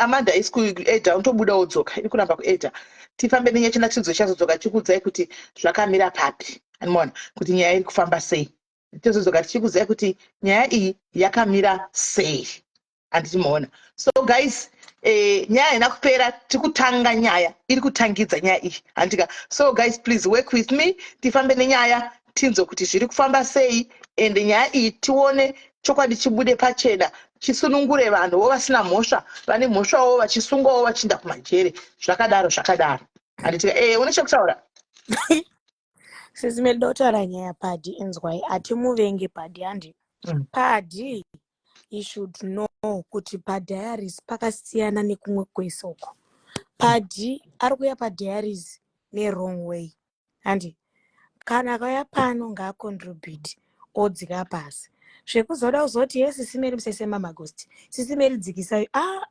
not padiaries. Number 2 padhi sisimeli havasi tsaga padhi unotaurana nanhubu unotaurana nandudu usati tema balance tokuona shamwari tetakanyara tag team rangu riri mucomment section ndine vanhu vanosvika kuma10 tinenge tichikuona padhi handi uya pano then you do zvepano padiaries safunga kana wapano padiaries uri kustoboloza ikoko ndokwaunoita zveikoko sisimeli means business. She knows how to investigate. She knows everyone. Auvaudze kuti ningi ngasauye. She knows all of these people. Padhi watanga kuya pamalive visuals. Sisimeli has been there since wazvinzwa. Ngataurani. And you have for me zvangu sisimeli ndine negative energy and rukufila pari. But I know kuti zvichabuda kumberi uko. I don't know whatever, but I have a negative feeling about him. But pano padiaries, please usadaro. Uya pano kana usina contribution garadia so ticharamba chiona face yako rapa usina chautaura uchingo confuse zvida kuti ninga abviswe it's wrong. Everybody has to what contribute. Kana patinoita mumwe nomwe kana achisvika pachataura chakata chena nyangwe akapotsa pane chaachataura 1-2 lines dzekuti tinonzwa kuti no pane chataurwa pa tinobata tese. That's how we fight one thing. Zvekuzoda kuti hey musa no iwo maghost acho sisimeli knows what to do with your page. She knows kuti ghost rindarisire iri raregere vari kuziva zvavari tinotoziva unhu totopane magosti tinoziva chinonzi padhi anenge asingaziva unhu wemagosti aya titoziva unhu wacho hatitauri chete tichitoziva tinenge tichitoziva kuti ningi ghost iri is bad news ghost iri harinongotamba zvaro iri ghost iri harinapo totoziva magosti aya we know trust me on that one we know munotoinga zozo David anokupisai kwarai isusu tinotinomuona anozviziva iye anotozotinoziziva kutoiwesta nguva yako zvauri kuita izvi. Please next time kana waya kumba kwevanhu gara pasofa yekuda kuzobata drinkfridge woti chimachisira pana David panondinetsa. Do you know kuti David was not this vocal? Akatanga rini? She would comment ka hake antika anokutaura chokwadi chake oita zvinhu zvaanofunga ipapoka oenda. He was not this mastiti zvokudai. Akazotanga rini David? I don't know. And Mazwano, I don't know. I wish if she could just tell us what she said. David, I got it.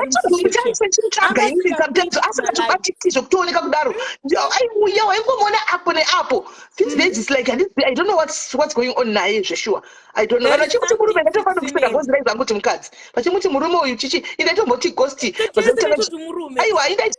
Kamuti mukadzi takadzongoshamsika mazuva apfuura yangove but she was not like this. I don't know. There is something wrong. I don't know. And David sisimeli aitaura zvinhu zvine musoro bva budo bva enda uri kunyeba zvinozvomukumuona zvaanenge achiita ndakazvona kumasoro but ndangoti social media you know imwe yayo but hamene zvikutondi ndichamutsvaga tiri one I don't know here like this truly speaking but of late ndo hacho zvaangaita masititi pati David chaichaiyo kutanga chiya pasocial media panapa David chaichaiona exactly chokwadi handozviziva to say the truth think there's something. Please, just check on her, please. Exactly. There is something because I see him what is your dad. Yes. Papa ndo vumira ni 100%. Yes. Yeah. Alright, iripo.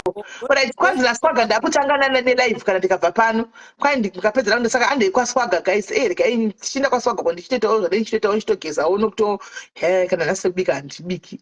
Hanimona tinonzwa kuti kwai kudi asi ma audio here. Ndakamirira ma audio so that ndiwanewo pekutangira. Vamwe ndo vari kukumbira kuti ma live aplayiwe. Saka swaga please play the live and also ndipo manikikiri uyu giwa ndinotenda masenda kana zvichiita ndinotenda senda maaudios ari important nditeerere ari important ndisende so that titange kutofambira totanga kufambira nyaya idzi mona. So guys maita basa guys morara mubho handitsika morara munyasha guys handei takaenda tozodi takaenda tozosangana futi pachikamu chinosira zvokungotukana tukana vana zvina basa gaizvo zvokungoti kana maenda taenda kumalive kana timaenda malive enyu motenga ngotukana vanhu muchingodi hazvina dhirishi. But anyway, we still love you guys. Chero muchitipisa kuko muchitipa mazita, we still love you. Hatina hedu chakaipa nemi, we don't know ndimunoziva mhosva dzenyu dzatisingazivi isu hedu. It's okay. Tinongokudaro makadaro. Even tola bechilude uyo nhasi. Imi guys, mirai chitombomabata makosta. Imi guys, tola bechilude angari munhu guys. What's even in Tula? Is he active on social media kana apo pa social media paswani? Uyu Tula, yes Tula. One ghost name in another ndikati come on guys, Tula never. Actually active ere kana kuti anongoya pane app. Because Tula was Tula. I mean, I don't know. I mean, no. I report Tula have a business. Oh, ask materiality. Yeah, no, thanks. No, I can order robo. Because Tula in Daito Kubakari, Tula they go to Tula muda uyu munubush. Muda uyu munubo. But yeah. Wakana macha ari busy aiwa esi Tula wadiko wangu tavinga guwa pano mazuvano ndo patomboti mazuva ekutanga ungosina kumira mushi tavinga guwa mazuva ekutanga ungosina kumira mushi asi takazokudzwisa nekufamba kwenguva tikazogona kuti ungoriwo munhu anongoendawo kwaina mhepo unongoda nyaya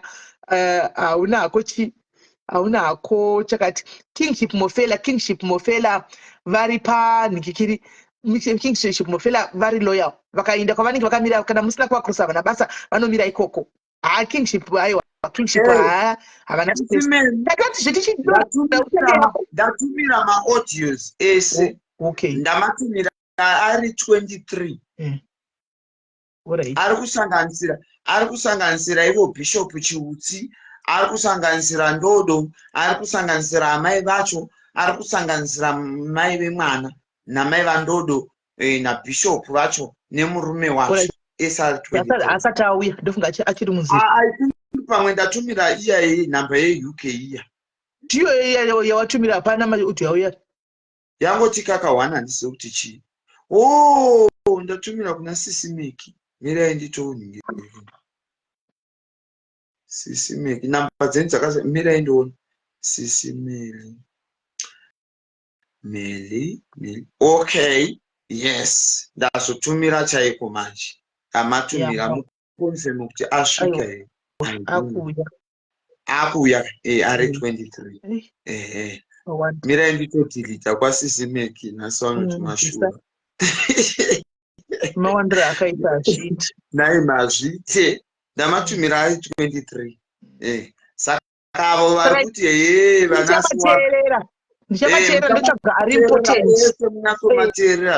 ndotsvaga ari important acho anoda kuforwardwa ndoforwardawo handizive but I think anti makutombomashandisa ukweri saka I don't know ndichatora ari important wachiisa kumapurisa mamwe anti watoda vanhu vari kuti unoplaya kulive kwako saka ndichakokurega unoplaya handisi kumaplaya handisi maplayer ndingaita kunge kunge ndakutotsva gosco to settle nevanhu vekumba kwanai mune mamwe zvimwe zvazvinei nesu tungodai vana zvezvimwe zvisina nokunotinimire kwababa arukiti anaisime musaudare sogaona inini ndakasiyana nemi mukapiwa mavhidhiyo maaudio ini ndakasiyana nemi andinoona inini I'm a counselor handiona a self appointed counselor so kuti ndikupe vanhu vanodza confidence and trust in me. I can't share with you such kind of information or anyone. Ndichavapa musuri baba arukadhiya kuti vagondipa maaudios maita henyu sisi menyu kana vachiuda vape hako vanokupa maaudio. Thank you so much. Goodbye. All right, sharp. Right. So guys, ndakupedza maaudio ndaanawo andikwanisi kuti ndiplay maaudios panapa. Let me respect family yacho yekwandodo yekwanandodo anditika I'm not fighting family yekwanandodo ndoda maaudios are important chat because I don't know what is in those audios. Pamwe munenge mune zvinhu zvefamily yekumba kwavo secrets yekumba kwavo zvangonzi mvuru ndongoenda ngomvuru. I won't be any better than Juliet angachiplaya maaudio esai. So inini changozotora evana and handisi kumaplaya pano emwana achona ndiwani changosendawo kumberi ani mwana mamwe asina basa hayo hana basa antimashona ndongoda ari important chat totangira ipapo anditika saka guys morara zvakanaka nditika soga kutanga live entertainment ndinasichana kusaturday toenda edu kwasoga ikoko soga usabloke vanhu please rega maghost auye azvifarire mucomment section siya maghost auye swaga siya maghost auye atuke mucomment section imomo ndokutotamba kwachona siya maghost auye hazvina basa izvo rega vauye vafare vana David anditika right guys maita basa handei kwaswaga tobatana guys love you ciao.